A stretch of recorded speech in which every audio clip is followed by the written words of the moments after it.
Fitzsimmons is on the Adam Carolla Show. Fitzdog's got dates. It's going to be Tampa, going to be Torrance, going to be Temecula. No, I just was on a alliteration roll there. Point Pleasant, New Jersey's coming up after that. Real good stand-up comedian. So go to GregFitzsimmons.com for all his dates. And go find Rudy, too. So really good comedian as well. Rudy's really stepped up his game. Thanks, man. People are laughing. Yeah, can't wait. We're going to be in Salt Lake City coming up in a couple weeks together, so looking forward to it. Oh, yeah. Yeah, Rudy's really good stand-up. Thanks, man. And improving all the time. But working on it. Yeah, absolutely. Good. Yeah, it's always a work in progress, yeah.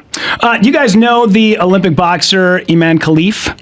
Yeah. That's the picture right there. Yeah, I just want to make sure you guys know. Oh, is it Imane? It's funny because it's funny. I found 13 different websites that all said it differently, so I just went with the one that sounded the most Americanized. So Imane Khelif is her name. But there's a little bit of, if you remember, Greg, she won the gold medal because she beat the girl from China in the Olympics. Yeah. All right, hold on. It's always funny because I like when people's names sort of compete with what they're doing. Sure. So Imane is being accused of being a man. Yeah. Mm-hmm. And then Gene Hackman became an actor. But his name Hackman. Like he'd be making fun of a guy who's a shitty actor. Mm-hmm. And then there's my friend over at the Calico Fish House, Chef Gruel. Gruel's slop that you feed to prisoners in 18th century France. You know what I mean? Yeah. It's just weird when you get a last name. And by the way, Peter Dinklage? Dinky, Dinkler, Dinklage. I mean, it's weird when you are. I got a buddy named Ross Broccoli who is a farmer in Nebraska. Get out. Perfect. Yep. Wow, man. Yeah, the dude who did my vasectomy, Dr. Pleasance. Oh, really? Great name. Yeah. Yeah. So, I don't know if you guys have heard about this. Recently came out that newly leaked test results prove that Olympic boxer Imane Khelif does have male chromosomes after the International Olympic Committee dismissed the claim as not legit and let her compete in the Paris 2024 games. Well, people were complaining at the time, and then they said, there's nothing to see here. A little bit of it is like, there's a little bit of a sniff test. Like there's a part where you're going, man, that guy's got pretty ripped up arms, or that gal. Yeah. And a stiff jab. And the other competitors are like quitting in the middle of the bout. And it's kind of like. Well, there's one of the takes that she's, what do you call it when you have both organs? Hermaphrodite? Is she like that she's a hermaphrodite? Maybe, because this does say that she was found to have male XY chromosomes in a 2023 test. There's a lot of back and forth. There was a lot of speculation at the time. Basically what it is, and there was a lot of speculation time that it was a male, but then now it's more confirmation that it was a male or something. But everyone went on everyone had said it's a dude, a new asshole, because they weren't being inclusive or they're being whatever, and then it turned into a whole big thing. But it's sort of like people were looking at her / him, and you get to the gold medal round, and the chick you're fighting quits 40 seconds into it. It's like it, and you look at the face, and you look at the arms, and you're kind of like, and then you kind of get into this Joe Biden world where you have all these guys going, hey, the White House said he was fine. And it's like, you can see video of him looking completely out. Use your own sniff test a little bit. Like, well, they didn't say anything. Yeah, well, they're not going to say anything. That's what they do. But you can see video of him kind of looking disoriented. It's on you. It's like the sniff. She didn't pass the sniff test. Yeah. But I don't know. Guys in the booth, there's a photo on the New York Post. I don't know if you guys have that from the email earlier, but if you bring up that photo, it's her in like a suit almost. It's kind of a headshot. And when when I first saw it, I'm not joking, I thought that it was a picture from the White Chicks with the Wayans brothers. Remember? And I was like, oh, what? And then I realized, but when you see the features of her face, you go, that's a dude. There's no way that can't be a dude. Yeah. Yeah, I mean, but there are chicks that are much more dude than I am, who are just chicks. Ah, there you go, right there. That's the one I was talking about. Yeah. Yeah.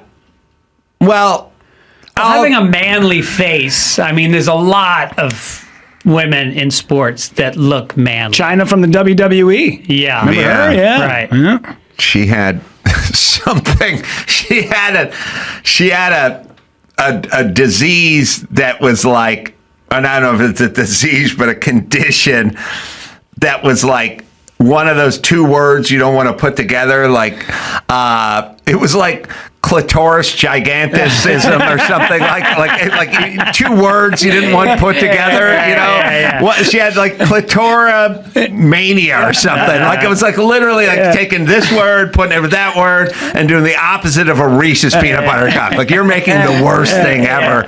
Now, I thought that dude played in Guar. yeah, clitoris giganta. Look up China's whatever. It was like clitoris something, and I remember just thinking like, it's like if you were eating when you heard it, you'd put your fork down and lean back for a second. I can't finish this lasagna now.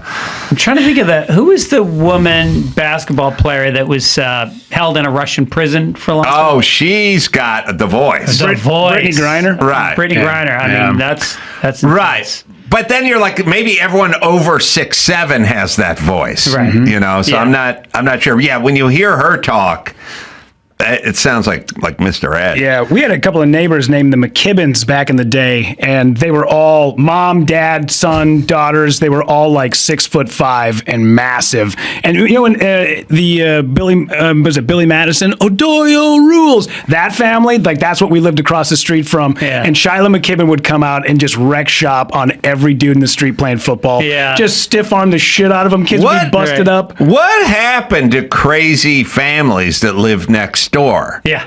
We had like the Montgomerys. There were It's two always dudes. Irish. They had a dog named Moon who was like a wild dingo. They'd let it run outside. It would attack everybody. The lawn never had grass on it. Anyone rode by on a bike would get chased by a dog that was literally blue and greasy. Like when a dog is, the color of the dog is blue and it looks like it's covered with grease. It's like a literally African wild dog. And they would not keep it in the yard. They had a fence. Yeah. They let it run wild. It attacked me once. Any old lady walking down, it was Moon was on him. The two fucking brothers were nuts.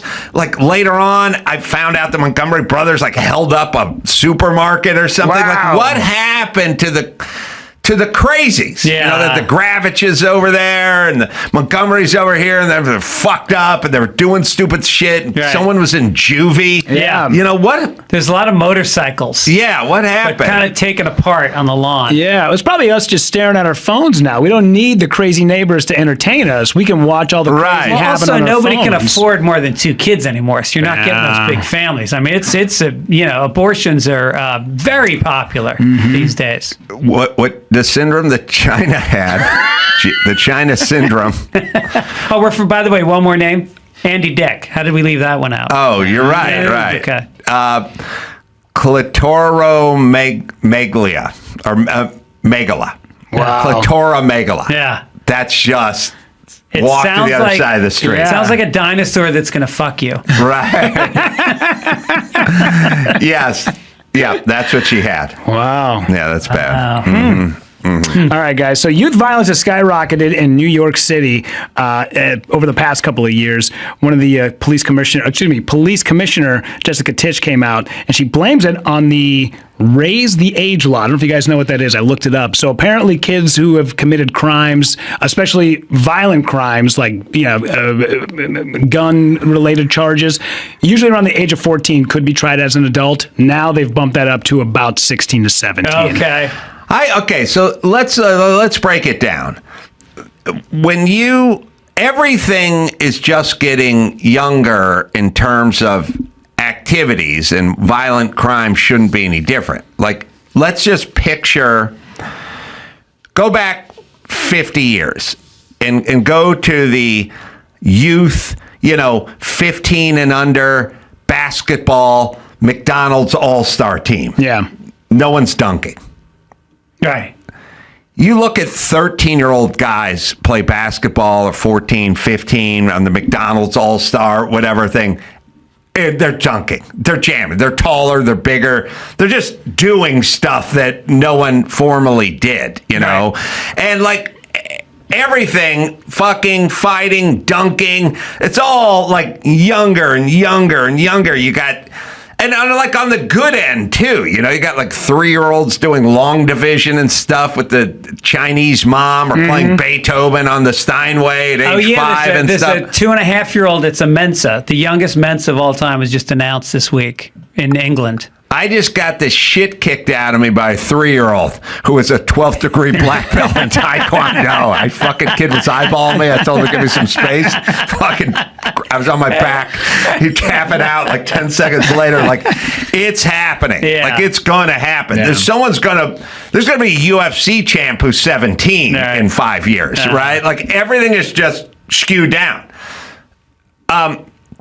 It took Tony Hawk till his like 36th birthday to do a 690 on a skateboard. The next guy did it was 13, like 4 weeks later, right? It's just, so it would make sense that violence and murder and rape and all the other stuff, that's just going to skew down. Maybe some of the same people that McDonald's put on the All-Star team. I don't know, but I'm saying it's all trending down. Yeah, well, right? Also, like, there's been a lot of stories in the last couple of years about kids that are like 9 stealing their parents' cars and driving down they the can highway. barely see over the steering wheel. Yeah. So, but it's a combination of like, look, cops aren't really doing. First off, we all grew up scared shitless of cops, just scared to death. Still am. Scared. Detective Palecchio in my town. And people go, you want that? And I go, yes, I do. I want them scared. And they go, well, they shouldn't. But the cop needs to respect them and I'm like, no, they don't. They should just be fucking scared. Hope your kids are scared of cops. Because, you know, hope your kids are. They have the same relationship with fucking alligators. You know what I mean? Like, I'll just go up to the shore edge there and I'll just put some chicken around my neck. Yeah. It's like, and you go, well, what if the alligator? Oh, fuck that alligator. It's like, no, get away. Yeah. Get away. Just get the fuck away and you see that alligator, don't get in his face. Walk to the other side of the swamp, whatever. They're not scared. And also, when you hear like someone like, well, this kid was arrested 31 times before he was 15, like, all right, what message does he have? You know, like, you're not going anywhere. You're not doing this. Fucking do whatever you want. It's game on. It's fun to be scared of the cops. Like, we grew up, I mean, Detective Palecchio was like a legend. You knew his name. Yeah, we got arrested a lot. I used to get arrested a lot. And, but nothing horrible. You know, just vandalism and stealing beer. But you knew that you're on a last name basis of Palecchio. Yeah, I shot out a window with a slingshot one time and ran through the woods, and Palecchio was fucking chasing me on foot. It was amazing. And you grew up in Boston, right? New York. Oh, New York. Yeah, okay. Because I was going to say, like, I grew up in a small town, Hibbing, Minnesota, so I understand how we knew the cops on a first name basis. But in New York, you grew up in the same town as Bob Dylan? Yeah. Same no town. Fucking way. Yeah, same place. Yeah. Wow. Crazy. Yeah. A buddy of mine used to live in his house, so we would be like outside, like dicking around, smoking cigarettes, skateboarding, and then during the summertime, people would come around and like want to take pictures. And there was a guy came up to my buddy Carrie, it was his parents' house, and he walked up and he goes, "Hey man, you live here?" And he goes, "Yeah." And he goes, "Just wondering, like at night, do you hear Bob Dylan's music?" And Carrie goes, "If I leave the radio on, he's not dead. What the hell are you talking about?" I like that movie. That was good. Completely Unknown. Yeah, it was good. Yeah. I didn't learn anything about music, but I learned a lot about how to treat ladies from watching that movie. Which Bob just sat there and did whatever he wanted all the time, every time. And I like that precedent. You know what I mean? Like just establishing, like, look, we can hang out and fuck, but I don't do anything. Like, I don't cook, I don't clean, I don't help you with your shit. If another hot chick comes around, definitely fucking her, and I'm just going to sit here immersed in my own shit. Yeah. So those are kind of our rules. You want to hang out, great. Well, being a musical genius is kind of a prerequisite for that. Yes. Podcasting, they're not going to stick around. No. You have to have a kind of a savant-like genius, you know. you can't be like doofus from North Hollywood because you have to clean the gutters and do stuff like that. Yeah, you're right. They had sent my hometown sent a letter to Mr. Zimmerman, as they would call him. They sent it to him like, hey, we want to have a Bob Dylan days here in Hibbing. So they send him this whole proposal. Would he come to town and do the thing, whatever? He sends a letter back. And instead of somebody from the town reading it and then relaying to the people, they decide on public access, we're going to open this thing live and see what it says. Obviously, he's going to come back to town, and they open it up in the middle of like a city council meeting or whatever. They open it up, and the guy starts reading it. Dear City of Hibbing, to whom this may concern, Mr. Zimmerman does not acknowledge the City of Hibbing. Okay, well, never mind. So I guess that's sad. He's not coming to town. Anyways, we were talking about trash removal over on 6th Street. Yeah, you had to know. Bob Dylan was not. He didn't go to get his. Was it a Pulitzer? No, what was the award? Nobel Prize. Nobel Prize. He didn't show up. There are people. I'm very interested in these people. I just call them difficult. They just go, he's not doing this, or he's not going along with that. Or it's like every, they say the sentence a lot. They go, I'm not doing that. You know what I mean? It's like, I don't think I've ever said I'm not doing that. I've just said like, well, maybe we could do something else, or I'm not in the mood for that food, or like whatever, fuck it, whatever. But there's difficult. And they come in all different sexes and shapes and sizes, and they do not necessarily comport with the person's social ranking. You know what I mean? There are, like, Mark Garagos is one of the least difficult people I've ever met. He's always, oh yeah, whatever, let's do it, or fine, or who cares? You know what I mean? Which is weird because you think Mark Garagos wouldn't be that, but then there are people who are much lower down the food chain that are super fucking difficult, and it's weird. Rudy's an easy person, which is his greatest. Rudy's asset is easy. And it's always easy. And because if you ever have to travel with difficult people, that is their Super Bowl of difficult. They're fucking talking to the chick behind the counter when they're checking. This room, is it the airport side of the building, or is it the highway side? Because the airport side, like, it's already, oh man, we haven't even started and we're getting into this. Then there's the restaurant stuff where they got all the difficulty there. Then there's lots of there's a lot of like, well, just let's walk to the club. Just walk. I'm not walking to the club. It's like a lot. It's like, it is their Super Bowl of difficult. Travel is that. If you get easy, Rudy's easy, Dr. Drew's easy.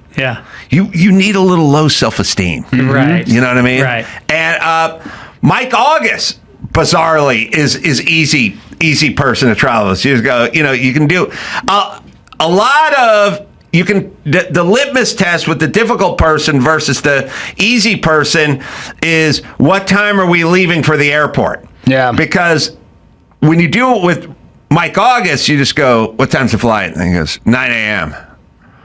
All right. What time how long is it going to take to get there? And I go, half hour. And you go, we got to check the merch bag? Yeah, we got to check the bag.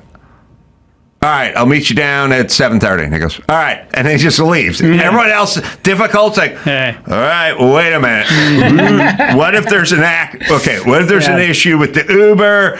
You want to meet here in the lobby, or we're going to meet out front? Like, there's a long mix with, I'm not going to, I like to get to I want to get something to eat. So I want to get, like, easy, difficult. I don't know how it works. It's in the genes. It's not, you don't have to be a genius. You don't have to be Bob Dylan.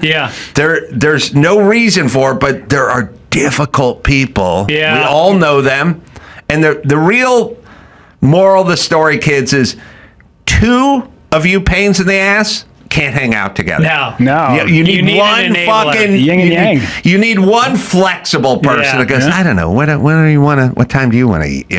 Or what do you want to? That's what you need. Otherwise, the two of you get to loggerheads, and you always hate the other person because you don't understand you're the difficult person, and they don't understand they're the difficult person. Well, I think the self-esteem thing is at the base of it. Like, people just go like, Why? I've been married 25 years, so happy, so in love still. What's the secret? We both have low self-esteem. Good. Yeah. That's good. Whereas we can't believe this other person will take us. You know, I'm in awe of her. Like that, and then I'm like, why me? Yeah. And she kind of feels the same way. Wow. Yeah. Okay. It's something Fitzdog maybe for another show, but I was talking to Rudy about this on the road. I'm really drilling down these days on insecurity. Yeah. Like a lot of people who act in a certain way where first off, they make these proclamations where they go like, I'm the best and you know it. You know, it's like stuff like that. And I always think, first off, you haven't cracked my top 50. Like, I don't know it. But I realize that lots of friction that I have with people is based on their insecurity, which sounds convenient for me to say, but I also realize I don't have an ounce of insecurity. I have stuff I know I'm not good at, but whatever that thing is, I don't have insecurities about it. I've never had insecurity about anything, so I don't walk around sort of half-cocked a lot. Like, what, you think I'm stupid? You think I'm stupid? Right. I don't have that at all. I've never had it. I think a lot of it is having a trade, like being a carpenter or like being a doctor or something. I notice that the people that have skill sets and are accomplished and sort of good don't have that chip on their shoulder thing all the time. But I realize a lot of it is insecurity. Like you're dealing with people, the people, it's sort of like liars accusing you of lying all the time when you don't lie, but it's like, oh, you lie that's why and they go, that guy was lying. Did you do that kind of? It's like, I don't think he was lying. Oh, you're a liar. Yeah. So I think what we're talking about, it's sort of when you see the big fat welfare mama who's screaming, you respect me, you better respect me. It's like, why? You don't have a job. You don't know 3 of your kids. You're about to be arrested. Like, why? You're living on welfare. Like, why do I? And she's screaming it, and you're like, oh, this is all this weird projection insecurity. And I've realized like a lot of beefs and issues I've had with people over the years are sort of steeped in a lack of, I don't know, insecurity. And I'm not saying that in a grandiose way. It's just, I don't know it. I don't have a relationship with it. I don't feel scared of things. I feel like I'm good at things, and then there's shit I'm not good at, and I don't do it. I'll pay somebody to do it or whatever. But I don't have that insecure feeling, so I don't feel it, recognize it, or understand it. That there's a lot of people that have a lot of it, and it's kind of guiding them. It's like it navigates them. Right. Well, I also think there's something interesting about how you can admire somebody. Like in the comedy world, obviously there's a lot of people interacting, and you have to introduce them. You have to go on the road with them. You have to share a green room with them. And there's a lot of sizing up. And I find that if I really respect somebody, I think they're a good comic, they're a good guy, they're married, but whatever. If they don't like me, I'm not the guy that goes, I fucking hate that guy. Right. I can still like somebody if they don't like me, if they reject me. Yes, that's an important part of this. Yeah. And you'll find yourself as a non-insecure person saying, well, maybe the guy forgot or he's late or he has his own. I'm sure there's a reason why. And the insecure person is like, because he's an asshole. That's why. Because he thinks I'm stupid. You know, and I go, no, he's just maybe he's got some other issue he's thinking about. So you find yourself like making excuses for a lot of people. Yeah. But I don't know. I'm now starting to think that insecurity is at a weird level in our world because people who like did stuff like built bridges and turned wrenches and fixed stuff and sort of had a hands-on sort of tactile whatever, those guys were always super secure. Like Yeah. they felt like they could fight. They felt like they could fix things. And now everyone's in some weird, I've spent 3 hours looking at porn on my phone, world. And I took a few edibles and I'm fat, I don't picture a guy in a tool belt sitting at a Reddit site shitting on the Jay Giles band. Right, yeah. Interesting choice, but Yeah. Centerfold is a monotonous slog. Love stinks. This song stinks. Yeah, although I do hate that song. But do you guys vibing on what I'm saying? Like, I feel like it's around. And also, you see with other comedians, like, you don't have to think that that guy sucks. Or there's a lot of people go, that guy doesn't like you because he wishes he had what you had. And I'm always like, I don't know, does he? I don't know. Is that what he thinks? Yeah, it's weird because I feel like I'm a guy with a lot of insecurities, but anytime somebody says like, hey, you're not allowed to be in here, go over there, I'm just like, okay, great. And I just go and I do it. But you're right, the people that freak out about that stuff, like, as you said, you think I'm stupid, you don't, why are you, it feels like if you are that insecure, you should be the one who's towing it down a little bit and going, man, I don't know how to do this. Please tell me how to do it or show me the way. But it's almost like they just go, I know what I'm doing. You get the fuck out of my way. Yeah, well, it is about being in your lane. If you have a craft, if you have a focus, if you feel good and grateful about what's in your life, you're less apt to feel like somebody judging you is actually a confirmation of things about you that you really feel bad about. I think the best way to feel secure is a diversity of abilities. Like, I realize if you can, as I think about myself, I go, well, I've written a book and I've made a documentary, but I can also drive a race car, and I was a boxing coach. So they're all very far apart, but if you feel like I feel comfortable in all those different environments that are sort of far apart, then you have an overall security, I guess. I mean, I'm approaching it from me thinking about myself, which is, it's not a grandiosity. It's just it almost just makes you laid back. You don't feel like everything's an affront. Yeah. When somebody cuts you off on the freeway, you don't have to speed up and get in front of them and slam the brakes on and like stuff. You can just sort of whatever.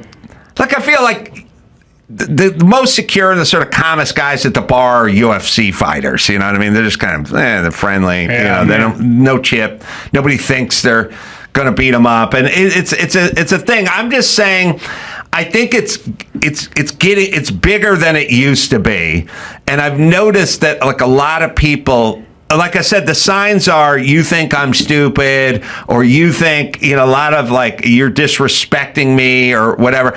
Also, insecure people you can't joke with.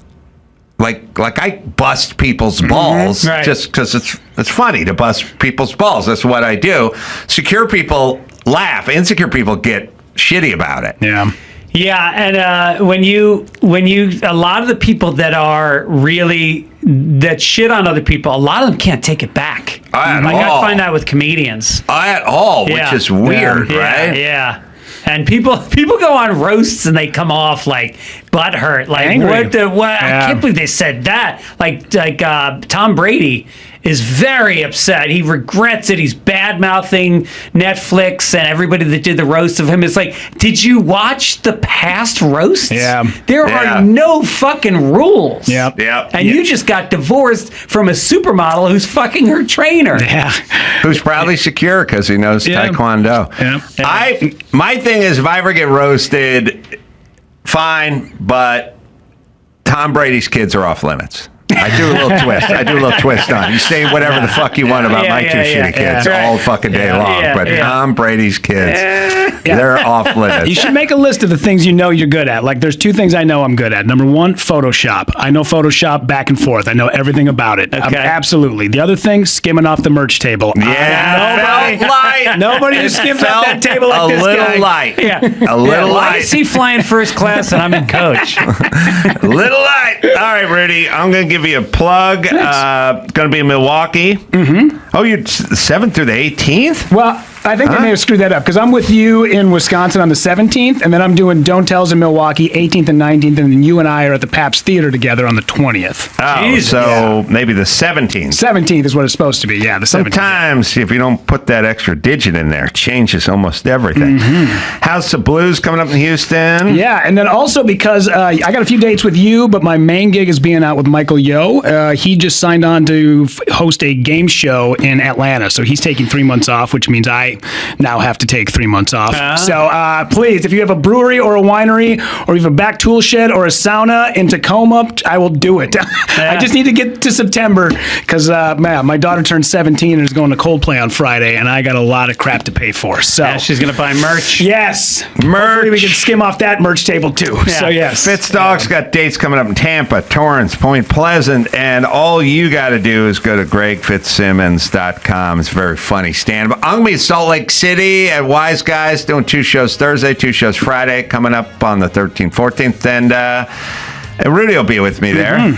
And then Kimmel's Place in Vegas on the 19th. And just go to adamcarolla.com for all the info. And until next time, Adam Carolla for Fitzsimmons and Rudy Pavich saying mahalo.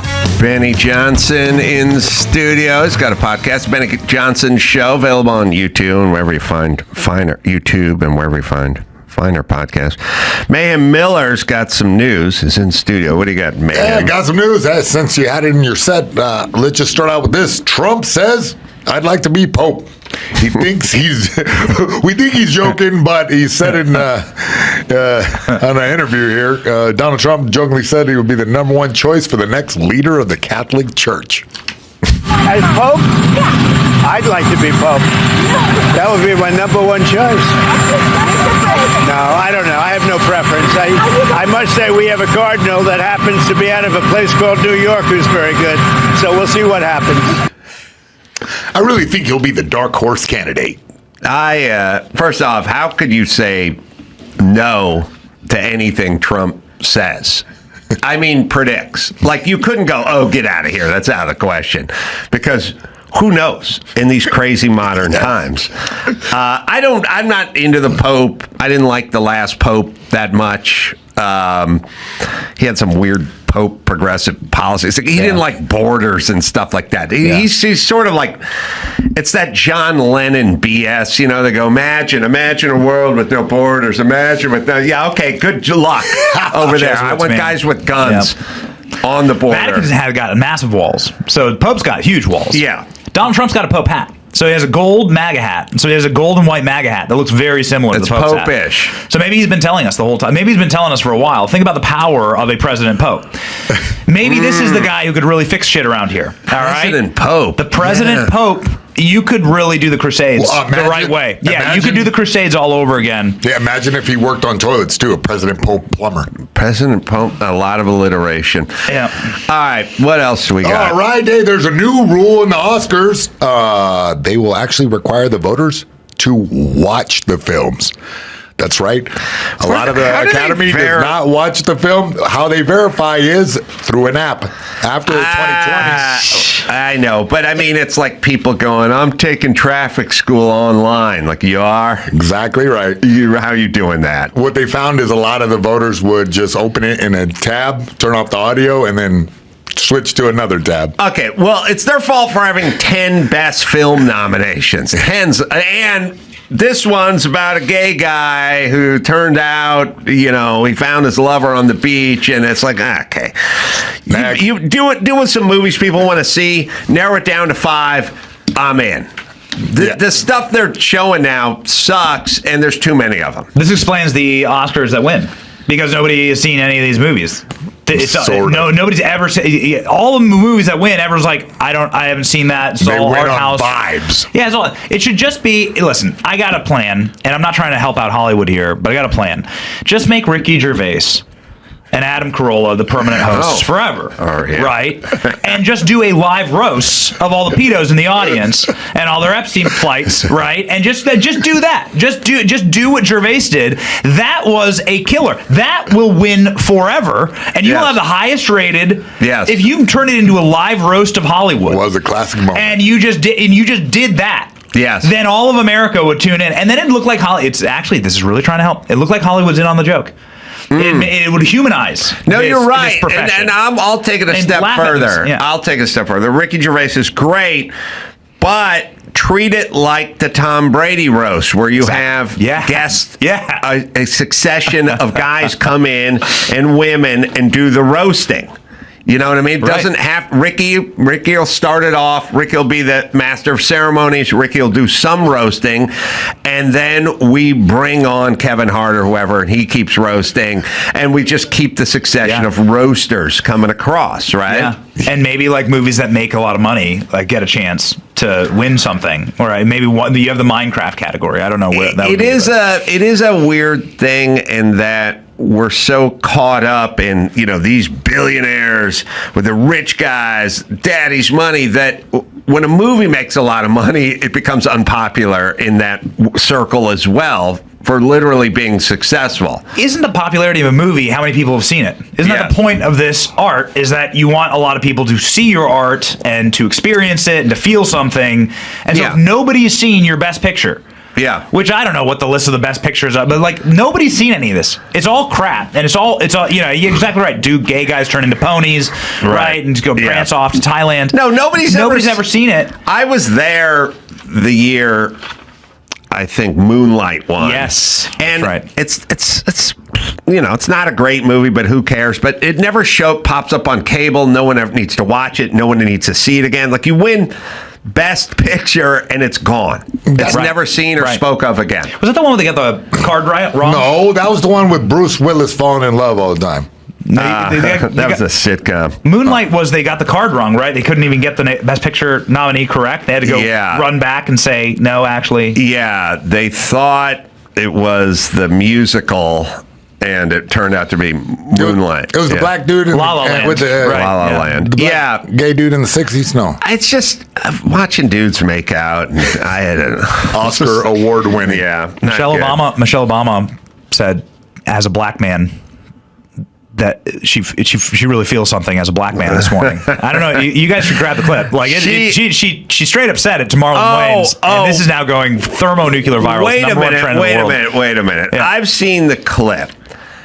Marlon Wayans is raising a trans kid, and she says, as a black man, but she's talking about him, isn't she? I think it's open to interpretation. All right, let's listen.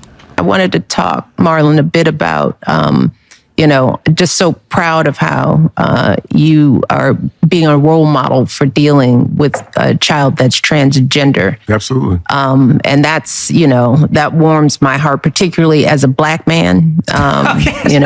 Would you care to share that journey of? Well, I'm just saying it's a weird way to phrase that. That's all I'm saying. It's just it's a weird way to phrase it. No, I don't. Look, here's the thing.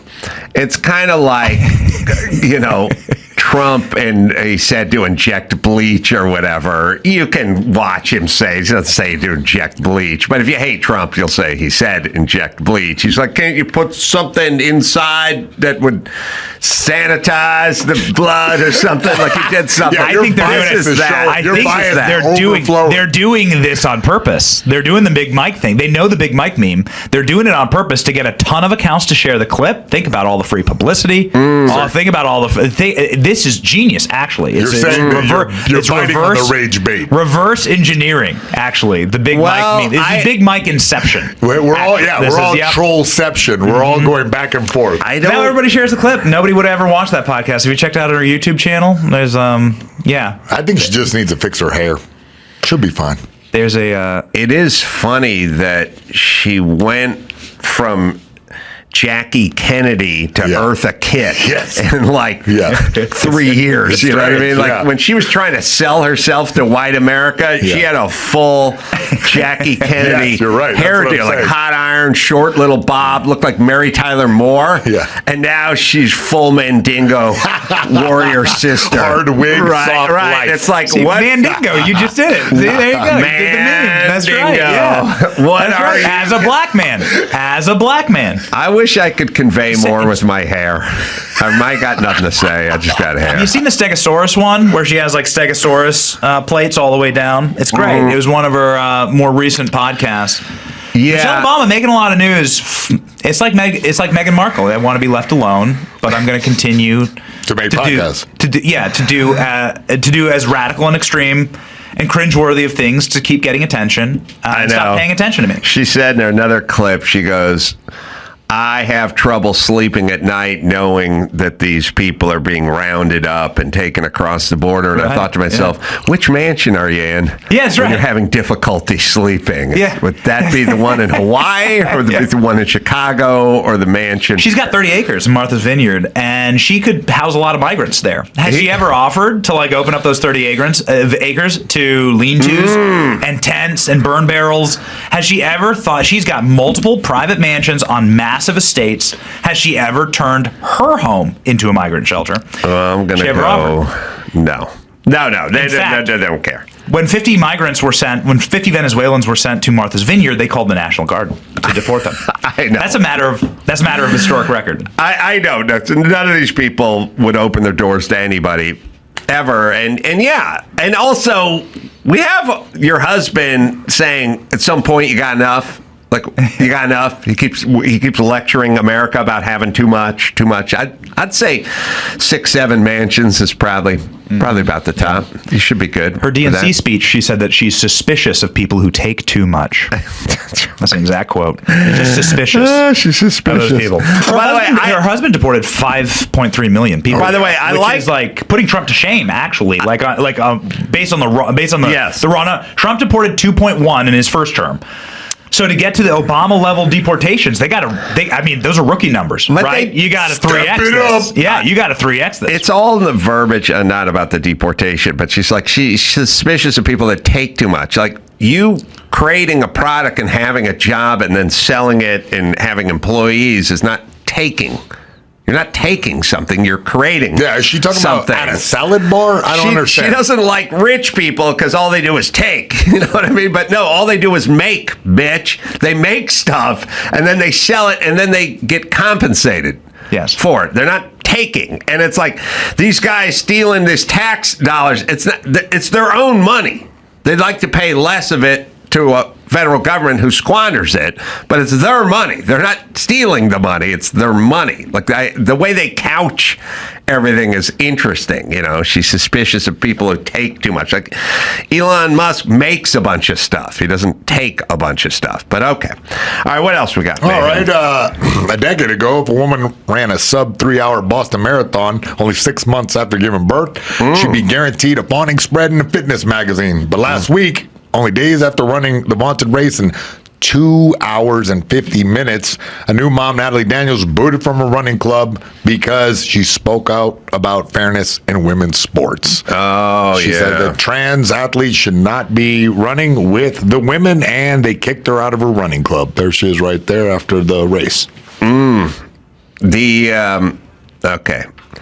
male record is 2 hours and 5 minutes, 6 minutes, some in there. The females probably about 20 minutes, 15, 20 minutes later than that. That's kind of the difference in the men's and the females. I don't, again, a lot of controversy. It's a weird thing where people go, it hardly ever happens, so why are we talking about it? I don't know. You guys talk a lot about school shootings. They don't happen every 5 minutes. There's stuff that we don't like. We don't like it. We don't like it. So we'll just say no. You know what I mean? You go, well, bees hardly ever attack farmers, and you go, okay, but one is enough, right? I mean, that's enough. When we did this story about Poole and the 2 trans women closing the bracket, I didn't care. But somehow it feels something with physicality in it really hits home. She's right. She's right about this. Well, the men's record is 2:03. This is for the Boston Marathon, and the women's is 2:17 and a half. So it's right about 15 minutes off. This is what I don't understand. So Jeff Bezos has this space dildo, right, that he shoots up into space. And they made this big deal 2 weeks ago about the first female space dildo flight. Right. Where the women were luggage right on the flight. They didn't have anything to do. They didn't fly the rocket. The rocket was paid for by a man. It was designed by a man. It was flown by a man. But the women got all the headlines. So they know what a woman is in that flight. right? Yes. You have Katy Perry, you have a bunch of, you have insufferable journalists, insufferable King journalists and and girl bosses, right? Staffed, stocked in there, and journalists.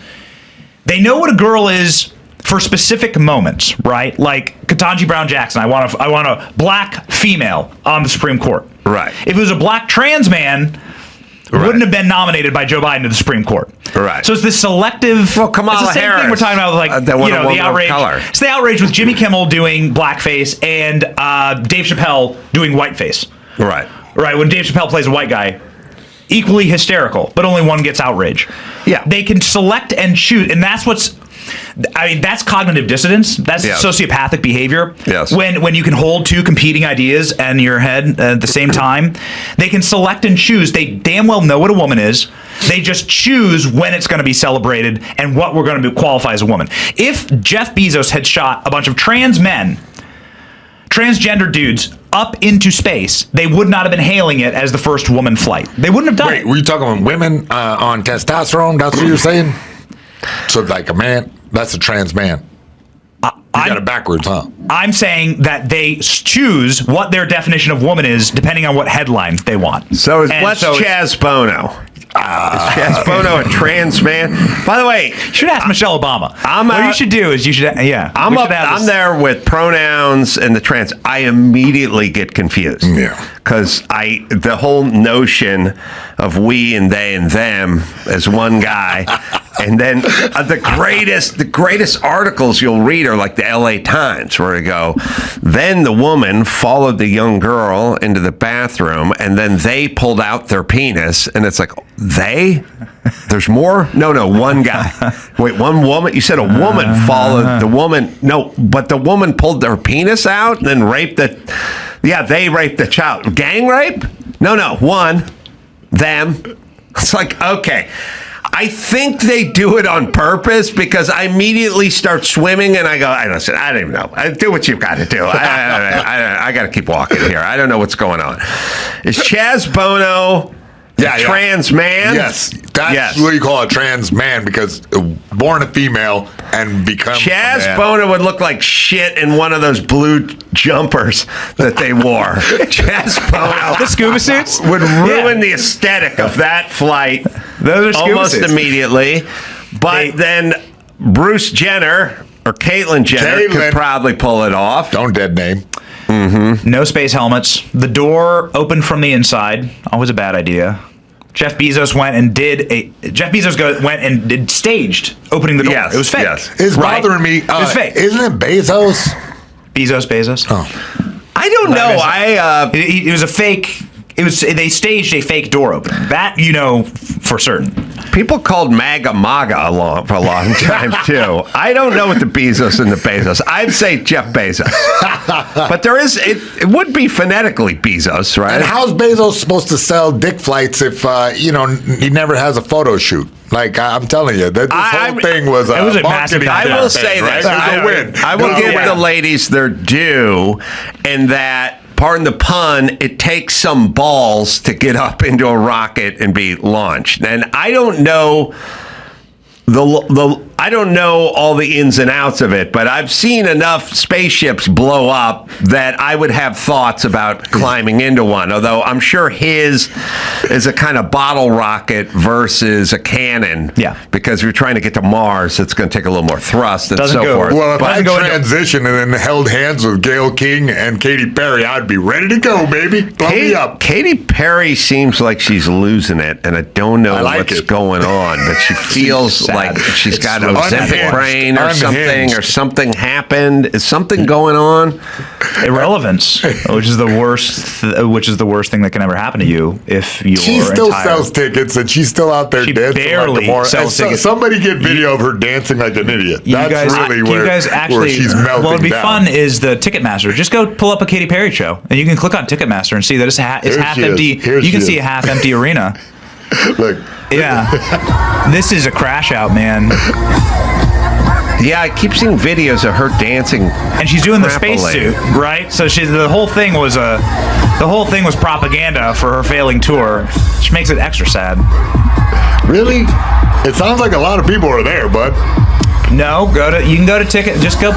Easiest way to tell is go to Ticketmaster. See how many seats have been sold. Go to some recent concerts. You'll see like half the seats are still available. Oh, Yeah. all right. Yeah. I can get some good seats. By the then. way, So what's happening now is they're moving a bunch of people. They close down entire sections of the stadium and then move people down into the pit. Right. And that reminds me, I'm going to be in Port Charlotte, Florida, at Visani's Italian Steakhouse and Comedy Club, Comedy Theater. So, those of you who may have not got the ticket to Katy Perry but still want some world-class entertainment, that's what we do. We move them up front. We got the guys making pasta in the back. We move that audience. Now, the first couple of shows are sold out, but I think there's some tickets for the late night show. You know the wheel of Katy Perry, Katie Porter? Oh, yeah. We should make the wheel interesting and throw in Katie Lang. Yeah. I mean, it's a KD, but it'll work. Yeah, it'll the work. alliteration's there. Yeah, I had a wheel. I should tell Benny about it. We had the... Okay. All right. There's Avril Lavigne, who I find to be very attractive. And then there's Admiral Lavigne, who's not as attractive a female as Avril.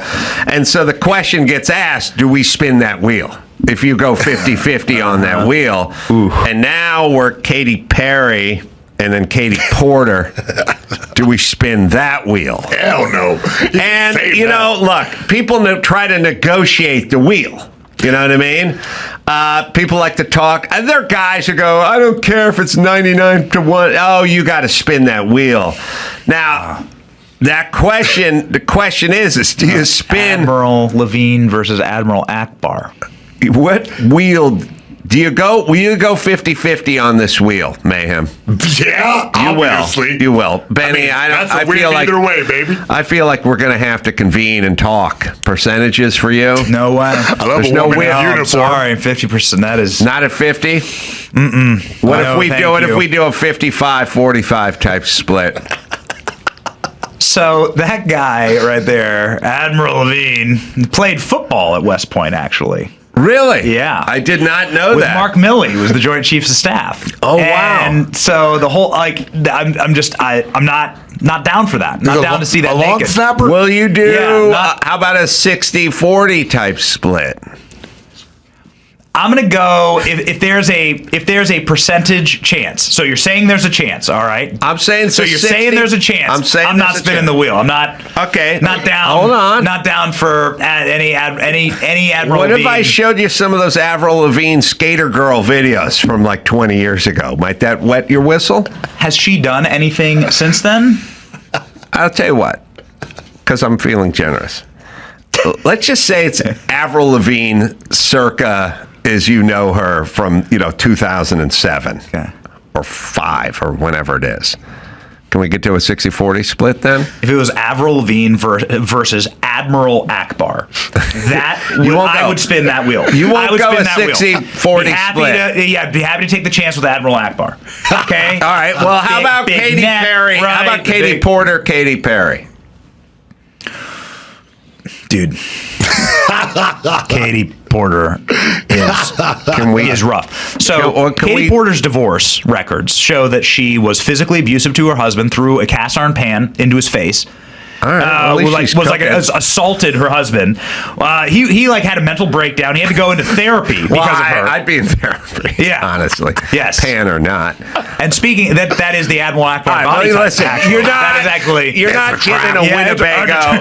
It's a trap. This is a trap. You're not going across country with. You're not married. Adam is a night. It's just a night of passion. Sweaty one. Yeah, there wouldn't be any. Yeah, there wouldn't be any passion. But you won't. How about a 55-45 type split? Between these two? Listen, man, I've seen too much Katy Perry in my feed. She's gone nuts. And I know. She's crashing out. She's 40. She's hurt her own. She's hurt the wheel. Crazy in the head. She's 40. This ain't helping the wheel. Right? Because I'm not that interested in Katy Perry, to be perfectly frank with you. You can put up but what about Katie Lang? There's so many. Does that sweeten the pot? all these videos of her at this new concert that she's doing they're going viral for all the wrong reasons.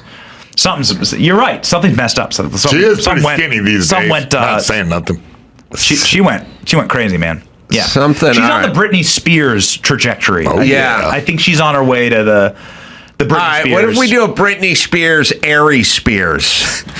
Heavyset black comedian. What about a Spears wheel? Can we do a 50-50? Ari Spears is not a good-looking should man. ask Russell Brand. Throw in Randy Russell Spears, Brand too. is the guy that you should be asking about this. Wait, who's Randy? Was that a porn guy from the 80s? Randy Spears? Well, if there wasn't, someone left money on the table. All right, so I got 3 wheels. You got to pick one of them. We're going to go Ari Spears, Britney Spears. We're going to Katy Perry, Katy Porter, and then there's the Admiral and Avril. Which wheel did we pick? I don't know the you're gonna have to make the Spears one because I got. You don't know who Ari Spears is? Oh, wow. All right, we'll do the Ari Spears one. I don't know if it's going to help you, but we'll do it. This is a trap. It's a trap. I'm going Admiral Akbar. Yeah, you cannot create your own wheel. The wheel speaks. What is this? That's Ari Spears and that's Britney Spears. Now, do we spin that wheel? Again, this is okay. So the entire I'll give you game here is predicated 45. on you wanting one half of the wheel. No.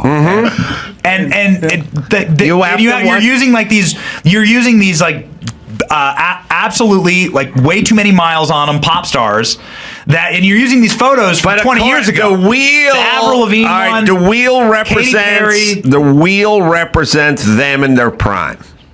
It's like if I could put Raquel Welch on the wheel. Well, she's dead, but this is Raquel Welch, 1969.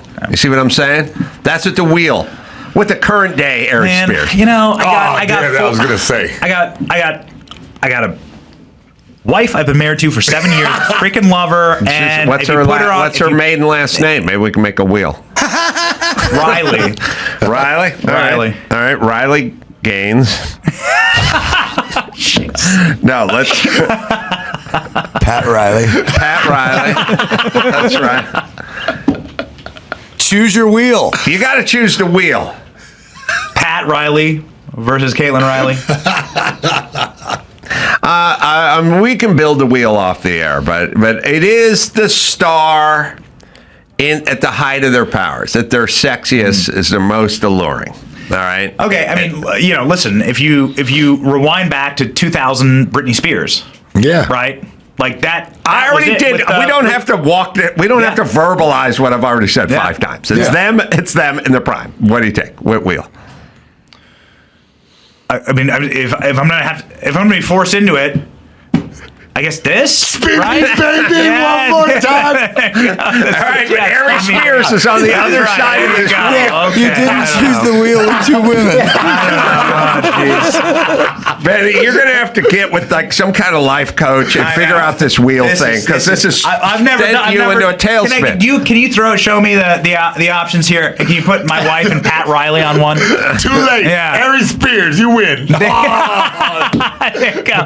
Perfect. Riley Gaines is Pat Riley. Back in his playing days, too. Yeah. All right. All right, Mayhem. I've grown weary of the wheel. Yeah, I know. I'm burnt on the wheel. Let's give some plugs out. Benny, the podcast, The Benny Show.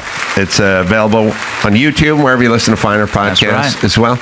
Do you look exactly like Bob Saget? You must get that a lot. Thank you. Does that come up a What lot? a compliment. Beautiful. But does that happen a lot? No. Never? But I take it as a massive compliment. Thank you. Yeah, y'all definitely. Does it ever come up? Does on occasion. On occasion. On occasion. Yes. You look like a young Bob Saget. May you rest in peace. Yes. What happened there? Do you know? You must have known him, right? I did. Yeah. Bob's a great dude. Everyone loved Bob, was out doing shows. I think, by the way, there are certain things sort of like the guy who shot off Trump's ear. It's like, we cremated him, he's gone. We don't really know anything. It's like, okay, it's a little too fast and friendly. You know what I mean? Like the Saget thing, stepped out of the shower, maybe slept. Here's what the way I would do.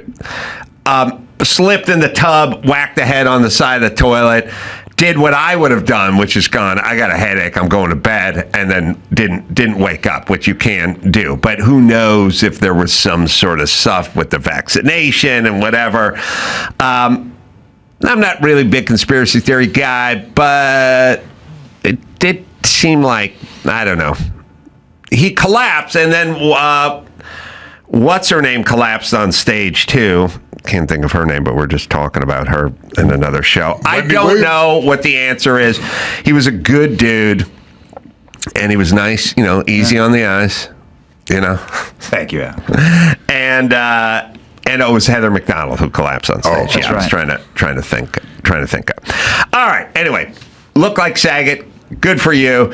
You're young Bob Saget who's alive. That's a good way to go through life. Go to adamcarolla.com for all the live shows. And until next time, Sam for Benny and Mayhem saying Mahala. Hey, Adam. I'm a truck driver up in Alaska, and I got a call from a buddy that'll be working down there on the cleanup as a truck driver, moving the fire debris. Just want you to know that he's a brother.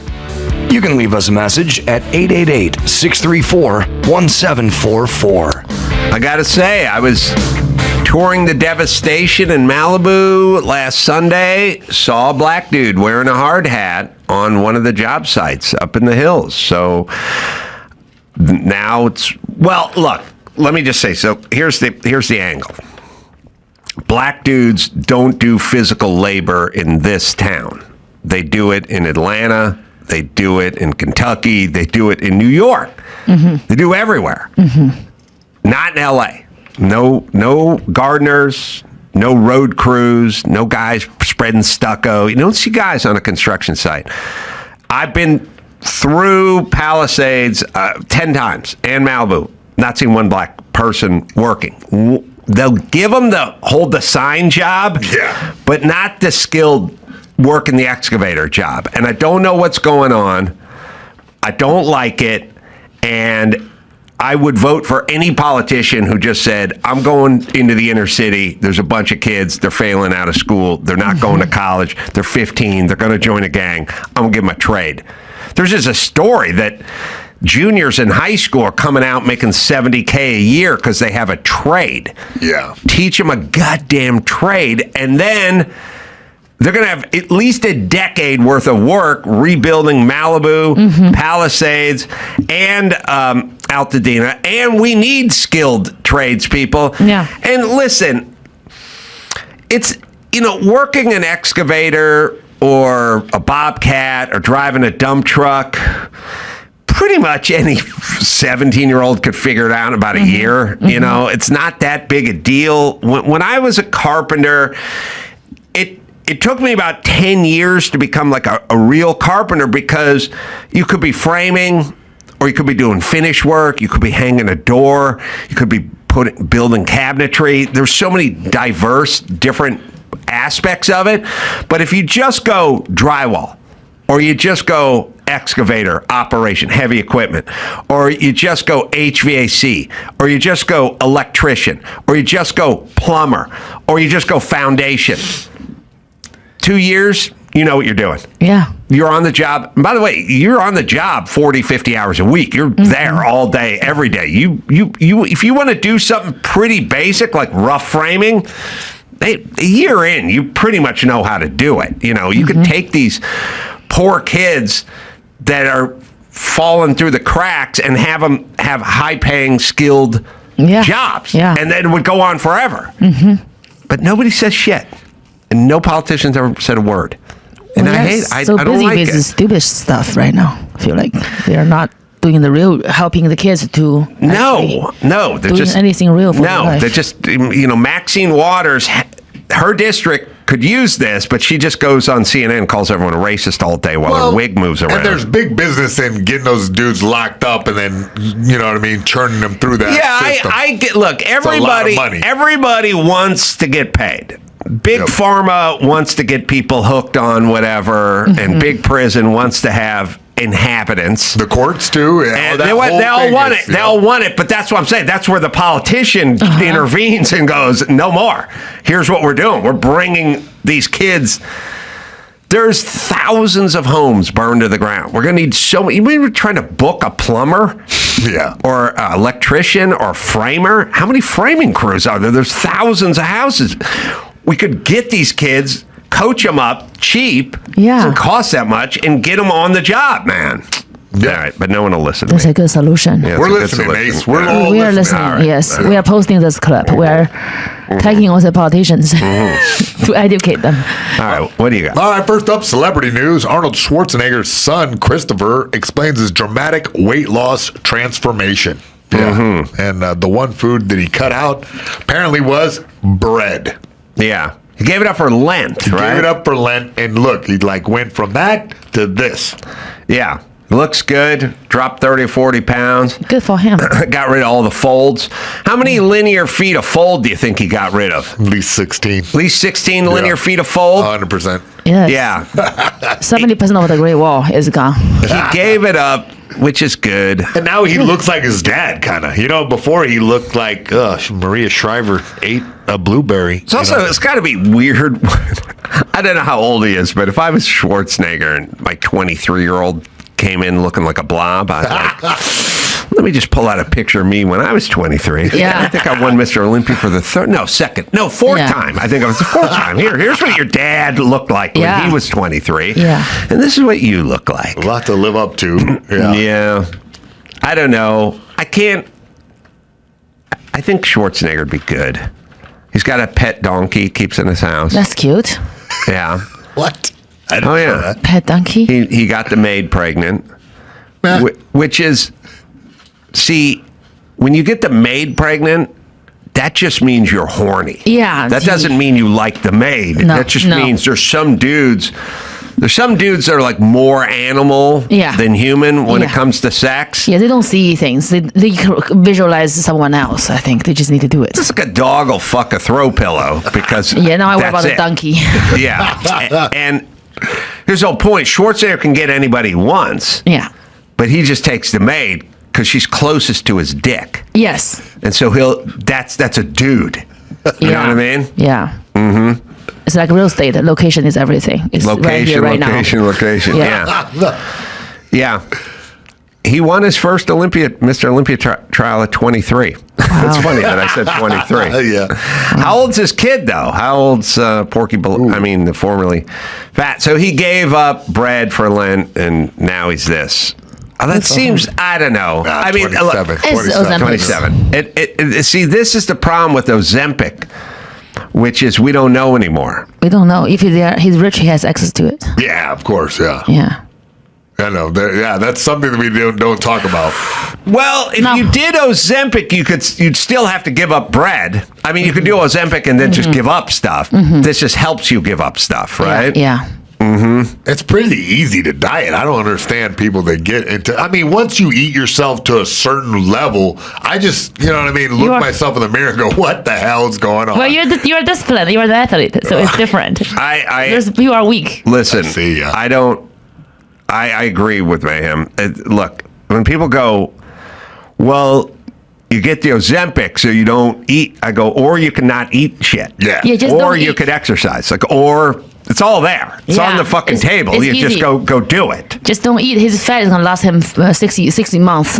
He won't die. I like that they caught him with a couple of Rolling Rocks, too, you know? Yeah. Like double fisted. I like that. I wonder why you got tits. Yeah. Oh, huge. All right. Well, good for him. Very good. for Very good. Schwarzenegger. And he has the other son that's the maid's sired. Oh, or he's yeah, sired yeah. for the maid, right? Is that It's a the guy young in White kid. Lotus? No. That's a different one. No. Different. Yeah, the White Lotus kid's a different kid. Yeah, he's Patrick. Yeah. Yeah, he did well. He did great on that show. Yeah, it was pretty Did you awesome. watch White Lotus? Yes, I thought it was great. I like the girl with the gap teeth. She was good. The She was a best. good actress. But Lisa, the K-pop star, her role was just so. I just know. Nothing. Oh, she's Korean? Well, they She's really pumped her Thai, up. I think. She's Thai. She's beautiful. She's talented, but her character just like. It's just kind of waste of time for them to get her to do something basic. To prove that they were in Thailand. She should be like doing something crazy, like or she's like actually have a penis, something fun and cool. Yes. So is this episode or this season as good as the season before? I think the first one was the best one. First season is the best one, but this one is pretty good. If they cast me, it would be better. They should have cast They you. should. I can play a lady boy. I can fuck a Sam Rockwell. I'll be like, yeah. Do you want that bit? No. Do you want this egg roll? Egg roll? All right. What? We took a break. Yeah, keep going. Yeah, Let's cool. keep going. Next up, you're going to like this. California Governor Gavin Newsom unveils his homelessness plan to clear the street camps. Finally, this year, it's going to work. Okay. What is? He had to hire me. Can we just say this? I wrote a tweet about this today, but I really mean it. I don't think people really understand this.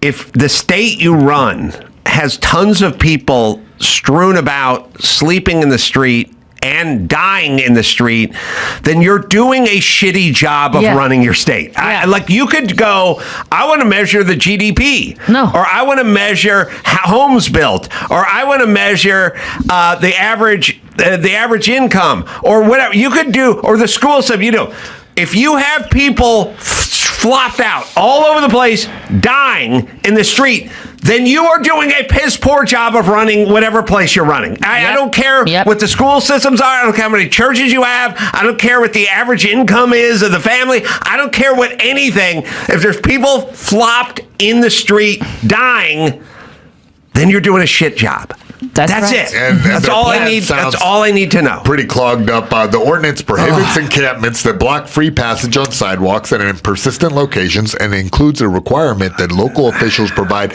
advance notice and alternate shelter to people in encampments prior to cleaning them. Okay. So there's going to be a lot of red tape. Who's paying for that? It doesn't matter. The taxpayer. We paid we are $24 paying billion. for it. We got nothing. It's just zero tolerance. Clean it up. Not for me or for me, but for them too. But hey, so listen to this, okay? The model ordinance is not a flat directive, giving local municipalities a guideline and effective choice to implement the policy. All right. Well, the blue cities aren't, the red cities are. I mean, look, you go to cities that are run correctly. Like you go to Orange County, you don't see any of the shit because they're red and they're run correctly. And then you go to blue cities and they're run like shit and there's people everywhere. So sorry. And also, stop mistaking people shooting up drugs and sleeping in their own filth as compassion. That's not you having compassion for that person. That's you letting them die in the street. Yeah. And us stepping over them. Newsom, there's some sort of disconnect that the left has with homelessness that misses the point and the cause. And they do it volitionally. They do it intentionally. But I don't know why they need to turn it into a political point, which is kind of to say, like, all right, I'll give you all right, let's break down the game film. The left, most Democrats, a lot of left, the border was open, essentially, for the last 4 years. It was ostensibly open. And the word got out to the world that the border was open and people were flowing through. And then they were taking these people and like relocating them all over the place. Now you go, why would Joe Biden do that? Like, what's in it for him to do that? And you go, well, these people, all 12 million of them or 20 million or whatever the number is, we don't have a count because we don't know, they're going to vote Democrat. So if you were saying to me, all these people were going to come in, like if you said, Adam, you're in charge of the border. I was like, okay. Now, we're a sovereign nation. We need you to do a good job protecting our nation at the border. And I was like, okay, yeah, all right. But all those people are going to subscribe to your podcast if they can get here. I'd be like, okay. Okay. Yeah. All right. I got it. And then I would stall for 4 years because I know every single person that came here is one more listener for me, right? And then you'd go, Adam, what's going on at the border? And I'd go, hey, man, I told Congress to do something about it, but they wouldn't listen to me. I can't do nothing myself. There's nothing I can do. I told my vice president to go down there, put her in charge. Well, she's never been to the border. Well, she's around though, you know? And then I just sat there and just kept stalling while everyone came across. Now, I understand what they're doing. They're trying to get more people to vote for them. That's a strategy. And, you know, politics, that's how it works. You may ruin the country, but you're going to be in power for the rest of your life. Okay, good. I get what they're doing. Homelessness, I don't get what they're doing. What's in it for you? Why is this? Why you're ruining your state and you're pissing off all the taxpayers? Why is this? Why are you perpetuating this? What's in it for you? Why are you doing this?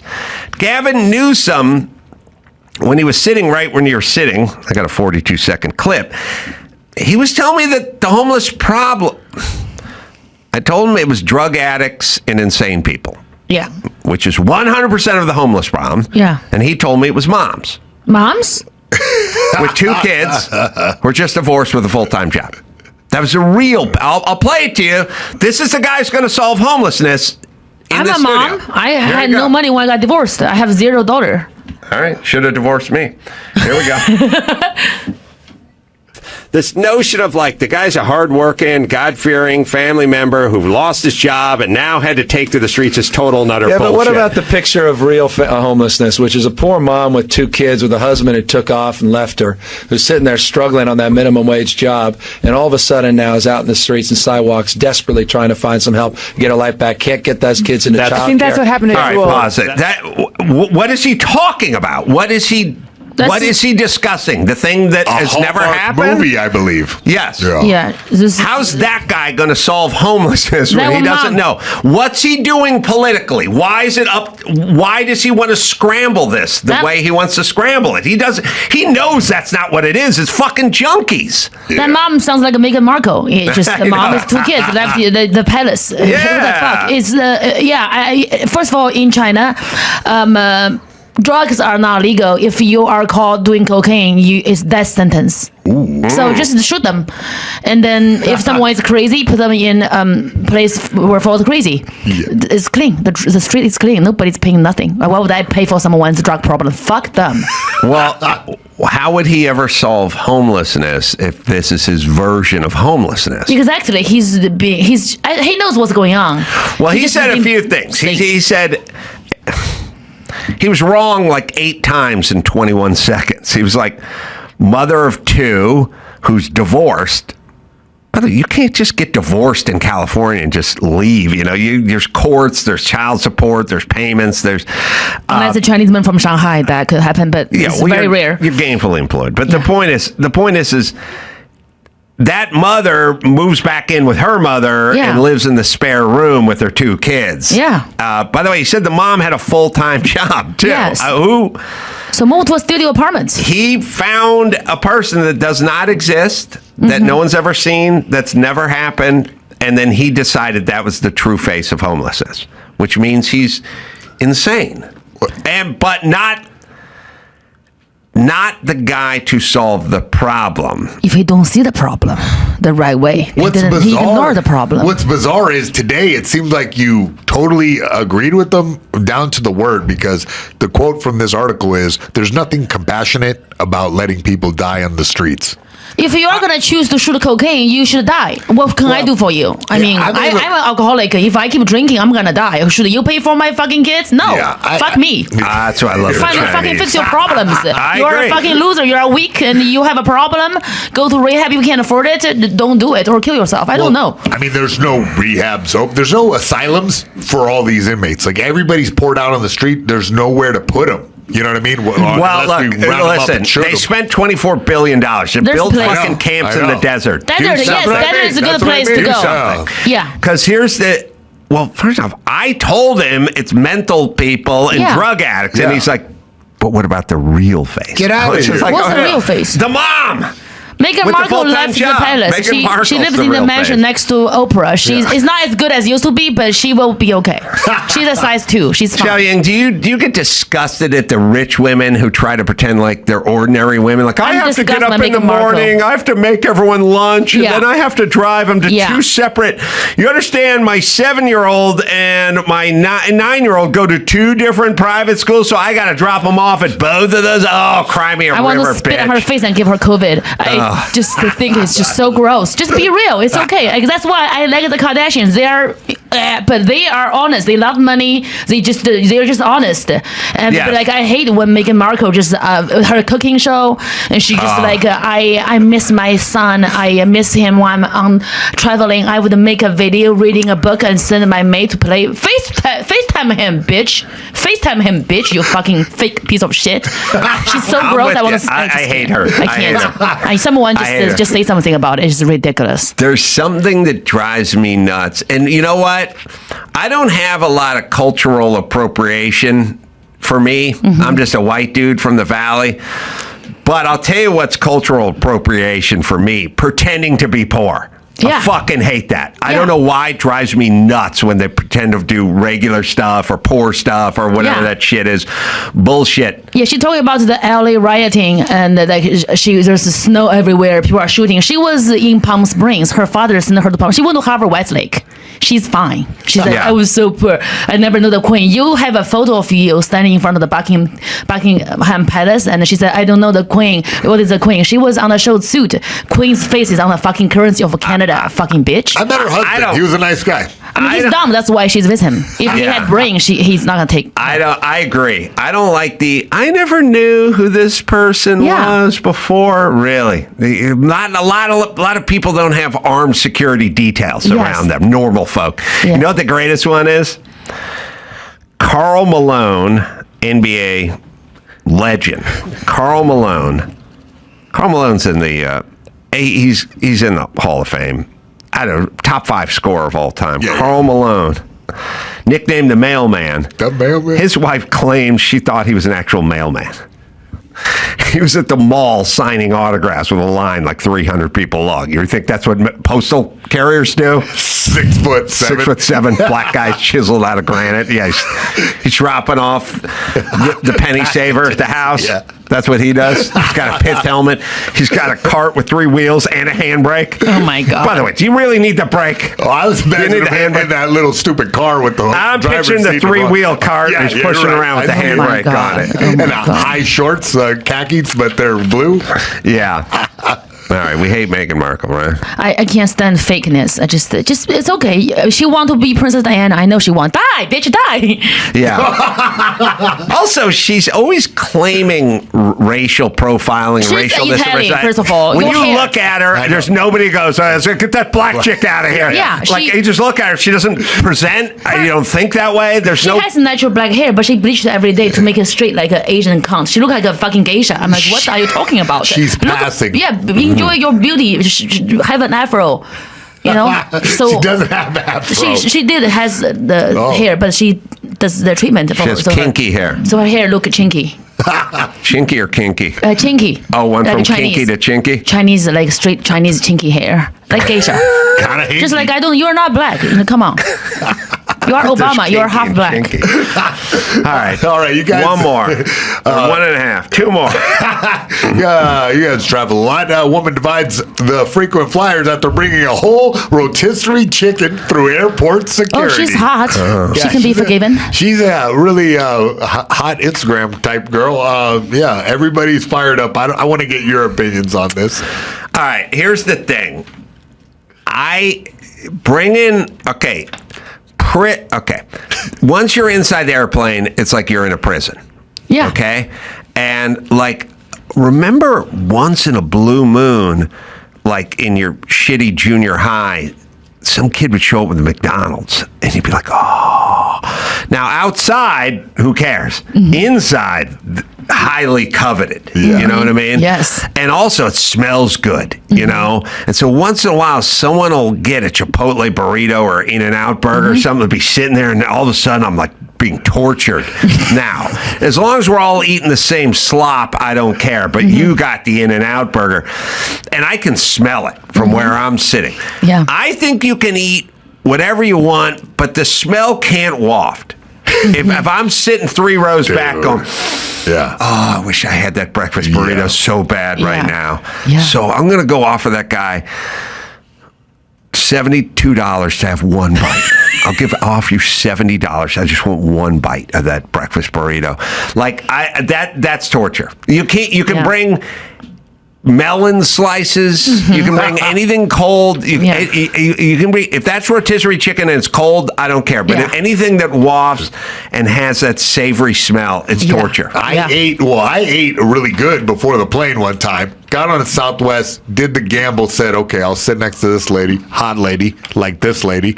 And as the plane was filling up, I had to make a choice. Southwest, I said, screw it. I'm going to sit next to this hot lady and let some skinny little dude sit right here. So this little black dude busted out the stinkiest, most disgusting chicken sandwich and made me watch him wolf it down. I wanted to vomit the entire time. Right. Not stinky food. That's scary. Let's say this. Biggest mistake. I think the plane should be treated like the movie theater. When I was a kid, you're not allowed to just bring your own candy in there. You want candy, you buy it at the movie theater. Yeah. Like you want a hummus box, it's $11. They'll give you a hummus box. They'll give you some trail mix or some Fiesta mix snack. You can buy a Coors Light or whatever it is, but you don't get to pack on your own food. Yeah. And for flights under 2 hours, no way. You're flying from here to Phoenix. You don't get to bring your own smorgasbord out there. Yeah, it's like you're going to be in the air for 47 minutes, bitch. You Lump won't it. die from hunger. You have a fucking bite at the airport. Go by Guy Fieri's stand. Bust out a charcuterie board. You want to know a power move? I don't think you would have ever done this, but Yeah, tell me. maybe you would have done it. Mayhem would have done it. Yeah. Me and Mike August sitting at the Burbank airport. The guy, I don't care how rich I ever get, I'm never going to be rich enough to go by Guy Fieri's stand and pay $27 for a salad and $31 for a sandwich. You know what I mean? No. Like I don't care how much money I have. No. I'm not paying $28 for a fucking tuna sandwich. That's a bad deal. It's morally wrong. Morally wrong, and you're going to be punished by money god. It's He's gonna ugly. make you poor The next money life. god. The He money will punish god. you for The being an baby asshole. golden Buddha. Yeah, he will It's gonna punish you. me. The next No, I life, like you that. won't be rich. Next life, I'll be drinking my own urine with Yes, you Leona have to tell. Machida. Yeah, that's how money god works. I don't do that kind of shit. I go to the United Club. I put everything in my bag for 2 years. Good. I bag up. I go to the Apple. I said, me from a certain country world. Me hungry, and I just keep bagging things. I tell you. I got recognized by a fan. I'm like, no, I'm not this English. No, August, not me. August couldn't make it into the United Club last time I was on the road. I took a plate, filled it full of food, put it in my backpack, put the lid plate on it, and carried it like I was carrying a pillow with golden slippers on it, out of the place. It should have been suspicious, me carrying my backpack like I was making an offering or something, But I walked that shit right to the terminal, pulled the shit out. Mike and I sitting at Burbank. Person next to me gets the full Guy Fieri salad and the full Guy Fieri sandwich, takes a bite out of each one, gets up and leaves to go make their plane. Mike and I just look at that sandwich and go, let's get that shit. We just reached over. Get the meat out. We brought it over. We ate the whole thing. I love that. I'm very Salad, everything. Demolished. No problem. I've never connected with anyone deeper than this. Really? This is important bonding we're doing, we right? are good friends. Yeah. You would do it too? Oh, for sure. I totally do it. I would totally do it. We didn't even eat around the part where the person bit into. We just went right in.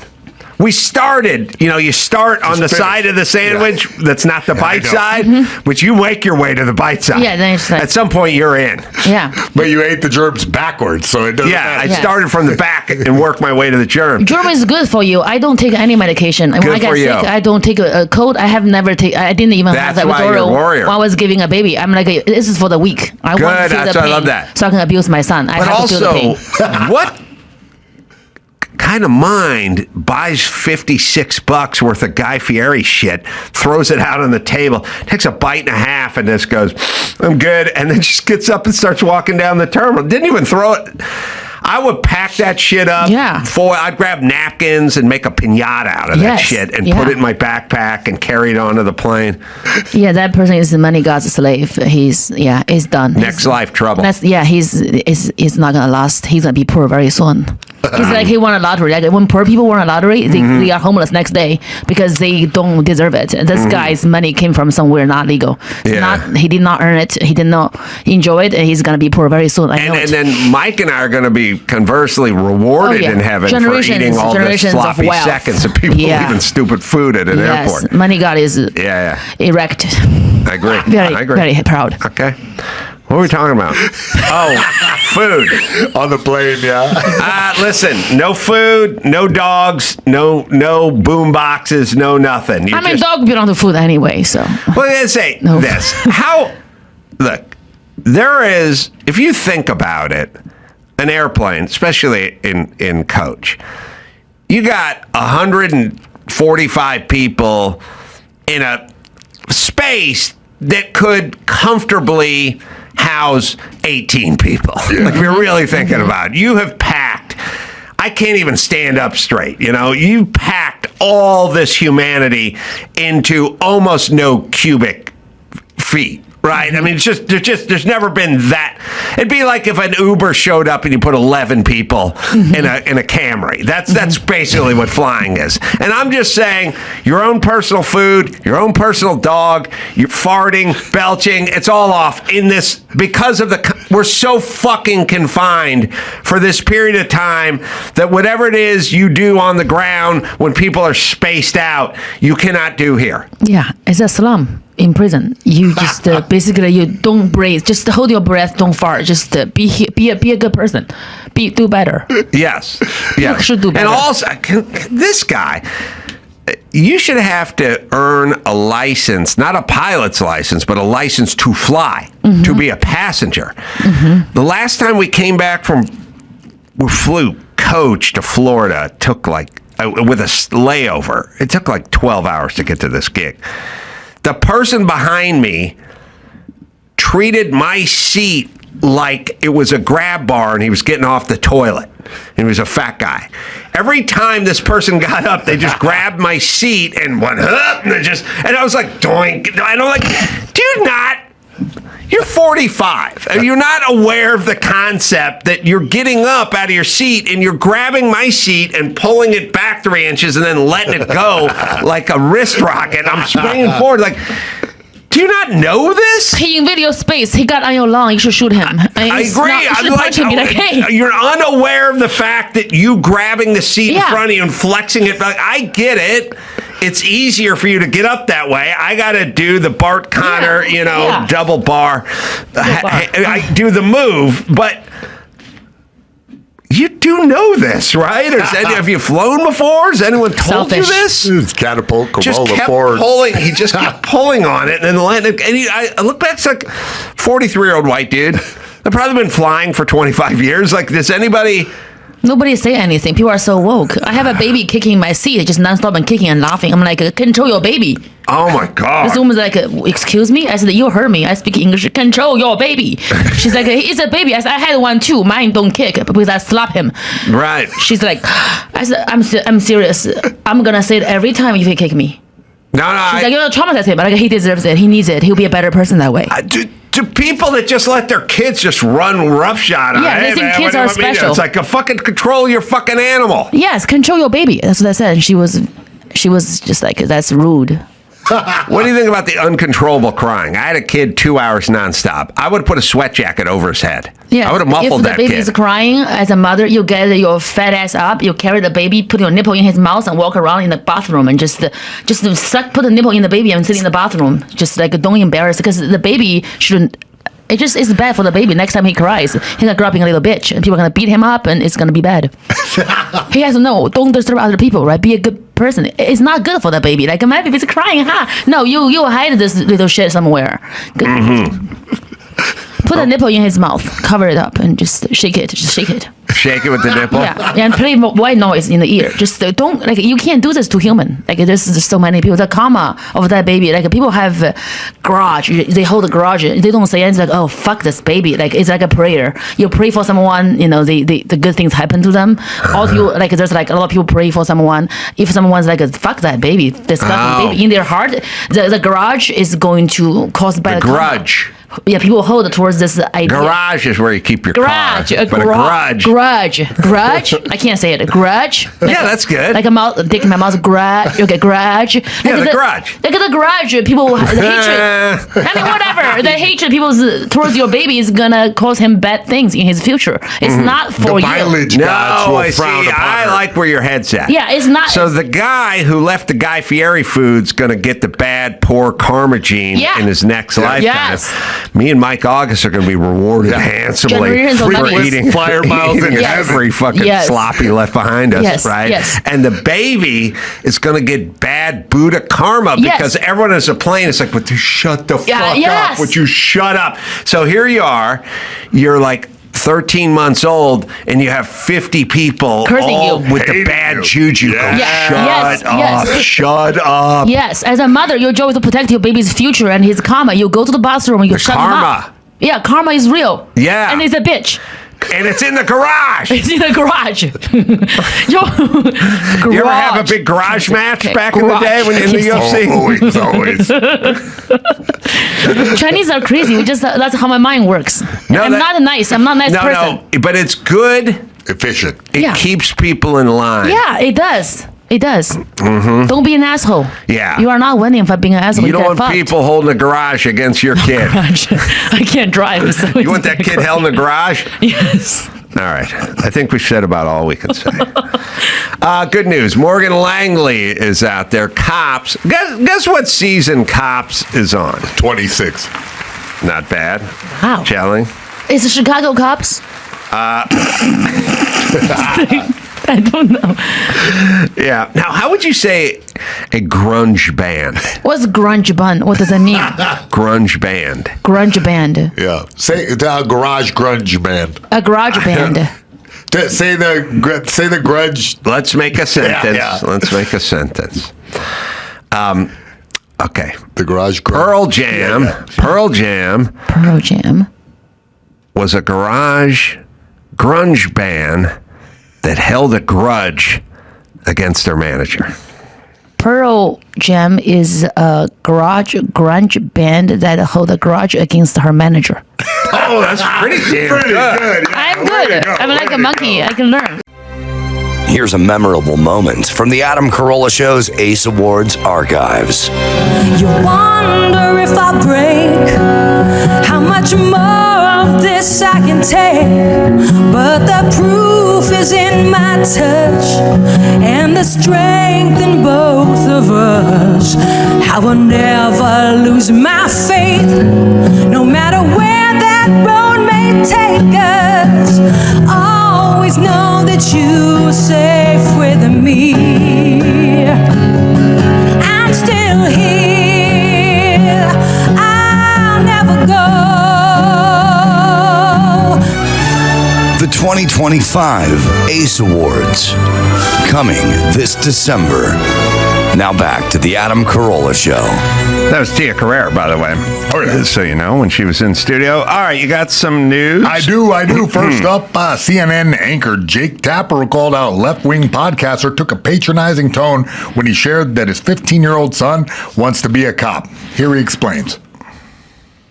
And on a left-leaning podcast that shall remain nameless, and we were talking about my kids, because I think they were both people without kids. And they asked me about my son, and I said he was, he's a football player, and he wants to be a policeman. And their joke was about my 15-year-old son, oh, how does he feel about minorities? Like the idea that he wants to be a policeman, therefore he's racist, my son. And that was the big laugh, and then I got dragged in the comments and all that stuff. And I thought to myself, this is why you fuckers are losing elections. 100%. Yeah. Well, also, when you're just, your average white band young man and you don't care, you don't care. But then at some point, you have kids and you start paying taxes and mortgages and fees and dealing with the city and stuff like that, and you start changing the way you look at politics, you know? See that. Yeah. You have a kid and you find out your kid didn't get accepted into UCLA because he's white, you know, and then all of a sudden you go, well, whose idea was that? And it's like, well, that's your side's idea.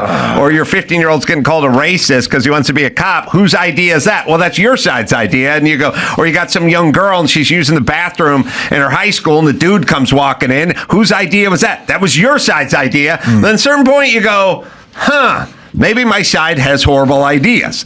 Now, when you're gay and you're single and you're 25 and you live in a rent-controlled apartment in Santa Monica, you don't have any of these thoughts.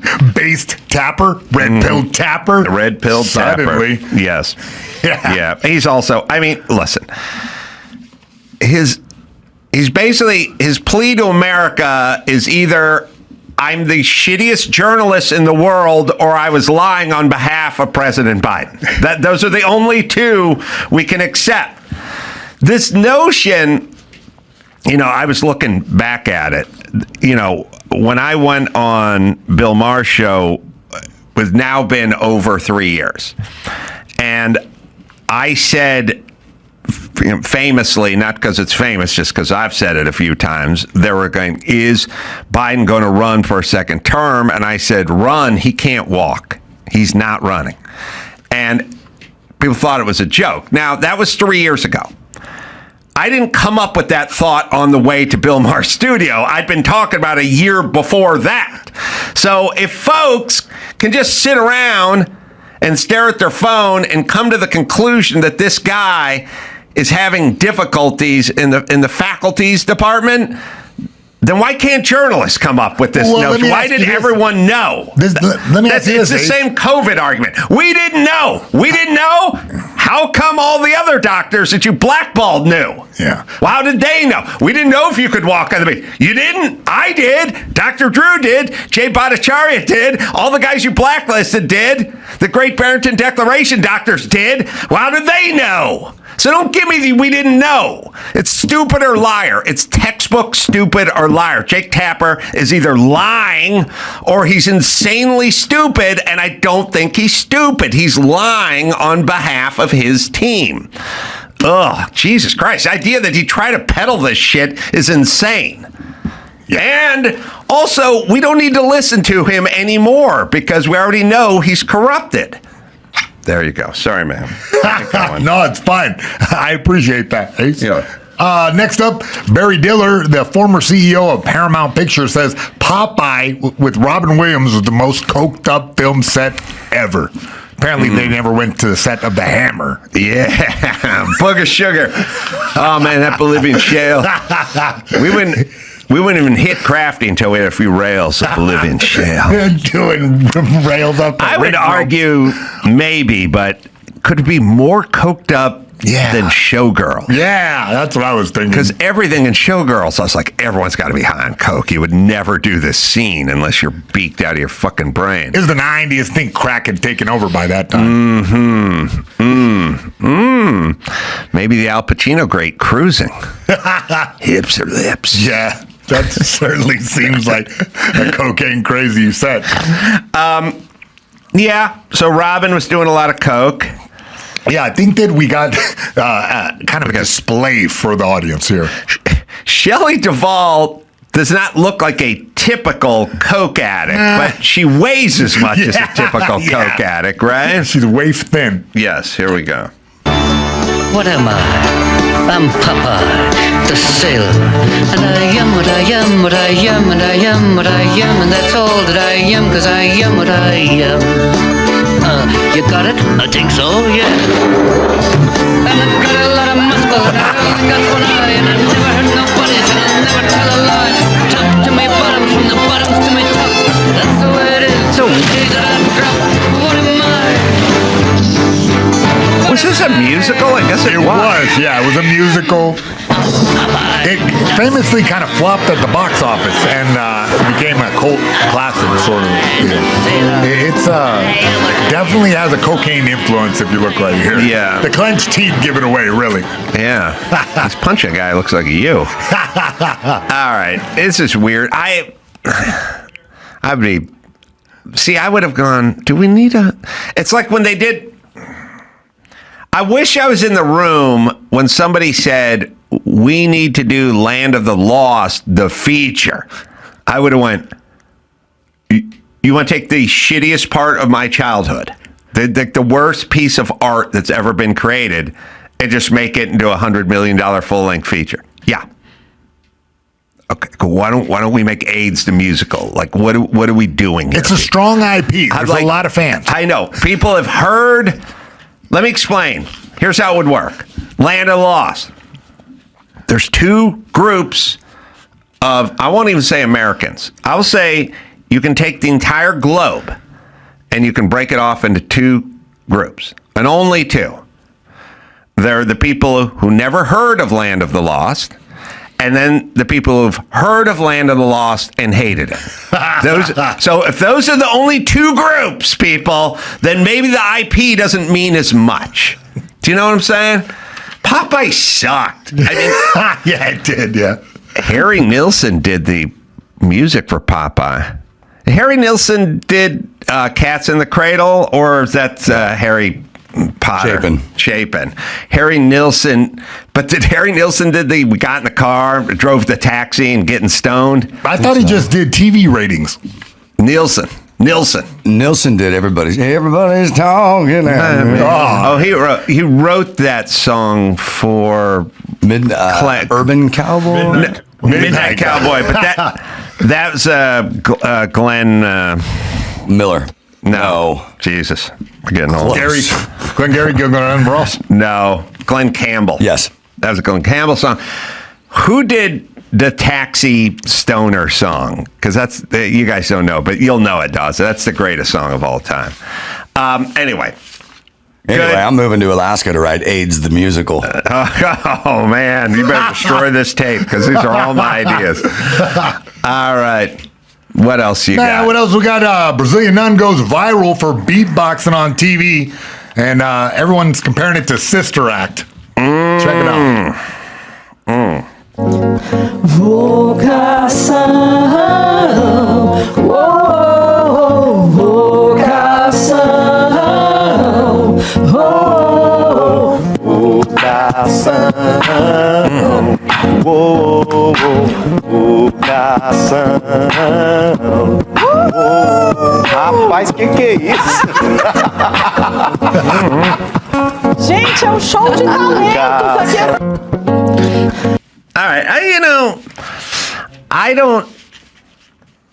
don't like folks identifying with other folks or like reaching out. Like every once in a while, I didn't even like. Remember in high school, once in a while there'd be the cool counselor, and the cool counselor, you could tell he's a cool guy because before he sat down, he'd whip the chair around backwards. The folding chair, and sit on it backwards. That meant he was the cool counselor because he doesn't sit on a chair facing the right direction. I don't know what happened to sitting on folding chairs backwards. I don't know why that was more comfortable. It was you going, I'm cool. Like I'm the cool. I'm not the uptight 3-piece suit with the pomade and the hair counselor. I'm the cool counselor. Yeah. You know what I mean? Yeah. And then there's the cool cop, there's the cool mayor, there's the cool clergy. I don't like it. I want the Pope to be the Pope. I don't want him to be the cool Pope. I don't want cool Santa Claus. I don't want cool clergy. I don't want anything. I just want that dude. Authority figure. Just wear the uniform. That's who you are. That's the job. Same as it was in the 50s. I don't want you relating or identifying with. I don't want you coming down and meeting them on their level. I don't like when you use the language. I don't like when older people use the young vernacular. I don't like any of it. I want old school. That's who you are. Super skibbity. Super skibbity. That's what I want. That beat was an earworm. I think I've recognized it. I believe it's Milli Vanilli, Girl, You Know It's True. I heard that song. That song came on the other day on like the 80s channel, and it was so bad. Because I'm in love with you, girl. Because I'm in love with you. Chew. It's you. It's not chew. I'm in love with you, girl. Dun, dun, dun, dun, dun, dun, dun. It's like it was so bad, and it also was like, did you need somebody to do that song for you? Because I feel like any 14-year-old who was in music class at any junior high could do I'm in love with you, girl. It's so synthesized and electricized and filtered through. It's like, why couldn't Milli Vanilli sing that? I mean, there was no singing. Yeah, but the guys who really did it must have been super ugly, right? Because it was a pop hit. Why couldn't the guys who wrote the song just released it? Yeah, I mean, I don't know why you guys didn't get caught up in Milli Vanilli fever, though. Well, listen, you're too young, but like CNC Music Factory, now that was a hottie. I get it. She was a model, and she looked hot. Yeah. And then they had some tons of fun behind her. That sister was huge. Whoever sung it was a big gal, but the chick on camera was hot. I get what they're doing there. Milli Vanilli, I don't know why they needed to do that. Later on, they acquiesced to the woke mob and had her out there on tour. Oh, they did? The big lady. Oh, yes. Yeah? Yeah, I remember. All right. I'm in love with you, girl. I'm in love with you, girl. You know it's true. Girl. Ooh, ooh, ooh. I love you.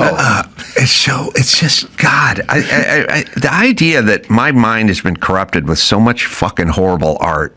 But in the 80s, you didn't like say, oh, this is all right song and leave it on? I was living, you got to find out what year. That must have been. 84? No.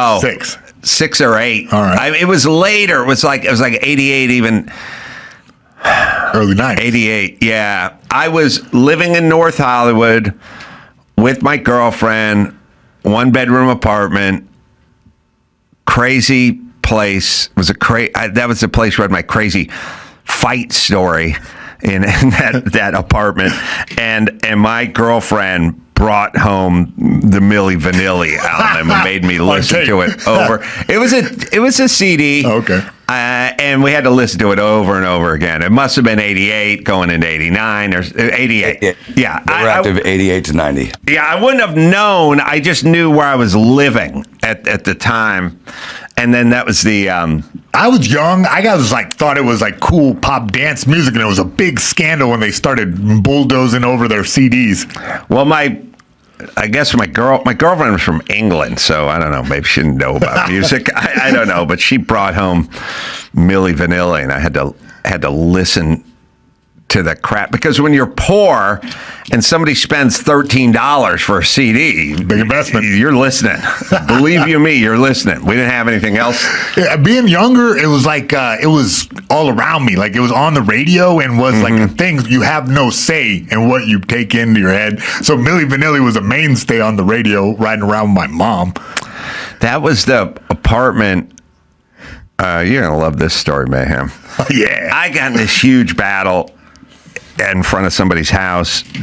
We talk a fist fight? Yeah, right. Like some years earlier. I'm trying to think. I was in that other apartment, 88, 85. Had to be at least 3 years earlier. All right. And I got into this big, epic battle with all these dudes in the street in front of some woman's house who accused me of hitting her. It was a long story, but the one guy, like there was the tough Mexican guy, sort of stocky Mexican guy. Then there was the black kung fu guy. And then there was like the white guy with the baseball bat, but I didn't know about at the time. And then even a fourth guy. I don't remember what the fourth guy was doing. But the Mexican guy, he was hell-bent on fighting with me. I was alone. So then I told him I had stitches in my knee from getting arthroscopic surgery. And then he just goes, I'm going to break your other knee, bro. I remember that. And I was like, that's pretty good. It's pretty good. I said, well, that's good. So then I said, all right, okay. But it's just me and you. Like your buddies, they got to stay out of this. Yeah. And they were, he was like, yeah, it's just me and you. I said, all right. And we went down and stood in the middle of the street. And I just kicked the shit out of this guy. And then his friend hit me with a baseball bat. And then this other friend broke a bottle over me. And it turned into a whole shit show. And then I ended up fighting the black kung fu guy later on. Final boss. And we had a full karate match in the middle of the fucking street that went on to people's lawns and shit. And that guy was skilled, and the Mexican guy wasn't skilled. But the black karate guy kind of had hands, and legs. And that thing broke out. But then anyway, the cop showed up, and it all broke up. And then must have been 3 or 4 years later, I was standing in front of that Milli Vanilli apartment building, trying to sell my pickup truck to some dude in the Recycler newspaper. I was just sitting out front, like, I'll meet you out front of the building, show up at noon. And a moving van pulled up. And it was a moving van because a new family was moving into the apartment building. And out from the moving van comes a big, stocky Mexican dude. and I look at them, they're like unloading, and I'm waiting for the dude to pick my truck up. So I go, "Oh, hey, welcome to the building, new neighbors." And the guy's like, "Okay." And at some point he walked by in his real Mexican way. He goes, "I know you," and I go, "Oh, what do you do? Play some Pop Warner football or something like that?" And he goes, "Oh no, I know you." And I was like, "Where do you know me from? Did you grow up out here in the valley? Did you play sports? You go to North Hollywood High?" And he's like, "No, we fought." and I was like, Oh, you're that guy. Welcome to the neighborhood. Here's a cake. Now I'm standing out there wearing flowered shorts, relaxing, in a tank top with my skinny arms hanging down. But I'm like, this dude ain't never fucking with me. Because I beat his ass already, and I beat his friend's ass, and then he broke a bottle over me and hit me with a bat, and all it did was piss me off. So I go, that dude's never going to fuck with me because he thinks I'm a fucking maniac, and he never said a word. Wait till he talks to the HOA. You're out of here. What HOA? Turn that Milli Vanilli down, bro. I got Jose Feliciano up here. Ugh. Yeah, then I'd stand. That's what I should do with my spare time. Stand in a driveway and wait for fucking people to pay me $1,200 for a Nissan pickup truck. That'd be a whole weekend. I thought you were going to tell me that Kung Fu Man picked up that truck. Kung Fu Man never got the truck, never found out what Kung Fu Man. Terry, the guy hit me with the bat. Oh, he was found. He was found by my friend Ray. He had a bounty and he was found. So that guy got found. And then that guy turned out to be a private pilot. And I called we tracked him down. He called my radio show. Wow. He didn't want to relive the part where he came up behind me with a baseball bat and went at my knee. Ooh. The one, remember I said oh, yeah. On the knee with the bat. Full swing. Oh, my goodness. But he got my good knee. And he got behind the knee. Yeah. And he got above the knee about 8 inches. So it was really just the meaty part of the thigh from behind. He had to come up from behind because he came up from behind. Damages are minor. Nope. Zero. I mean, like a red bat little mark. bruise. Red bat mark. That was all. Bottle busted on shoulder? Yeah. No mark. Yeah, that makes shattered. sense. Thrown? Shattered. Nothing. No glass in the eye. No cut on the face. Human body's amazing. No, it's nuts. Yeah. Or it can go south, But I mean, look, no stitches. Really, you got out of that scot-free. I mean, jumping like that. I mean, it sounds like you took some damage. I got a busted up lip, and that's all I got out of this. I've been in many fisticuffs and sort of jumping situations. Came out unscathed. You got to bless your lucky stars for that. I learned a valuable lesson, which is telling your group of thugs with bottles and bats to stay out of it only works if that guy wins. Exactly right. Yeah, I was going to tell you, it never ends. Like this gentleman's agreement to fight mano a mano right in the street only works out if you lose. I thought we had an agreement, but the problem was I was beating this guy so bad that his friends Listen, I've been in that situation multiple times, Yeah, but I ended up being fine, and he ended up moving in, and the other guy ended up being a pilot. And I don't know what happened to the brother. I think the pilot guy said he probably went to jail or something like that. Oh, damn. It was crazy. But, look, we didn't have video games.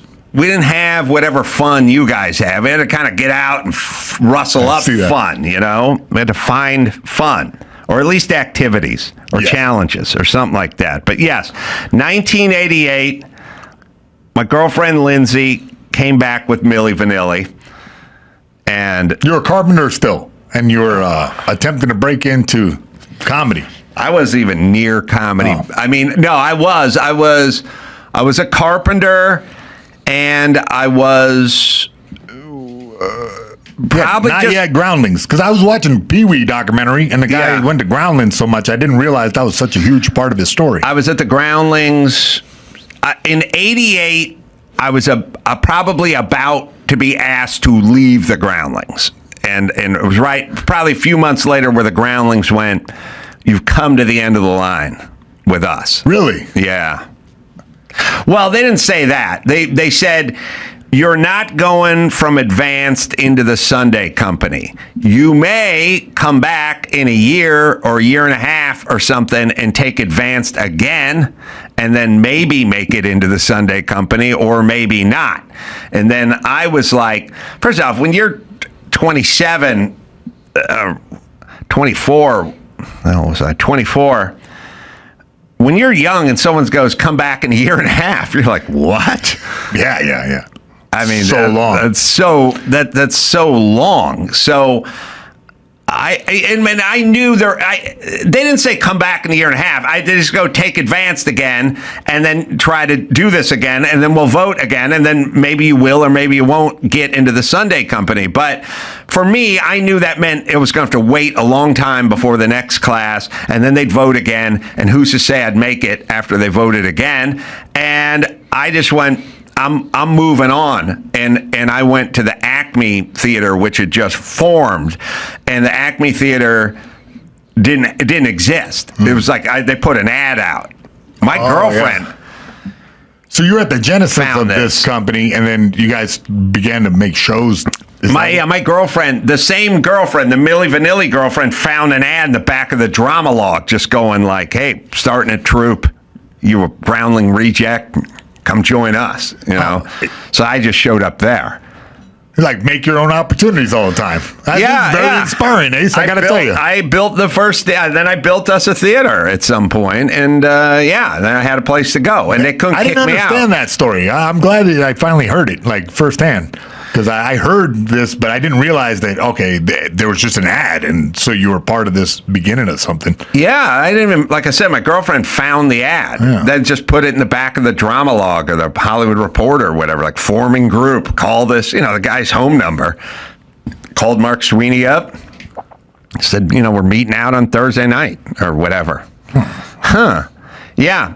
So, I was rejected by the Groundling. I went all the way through the program. Yeah. I just never became a Groundling.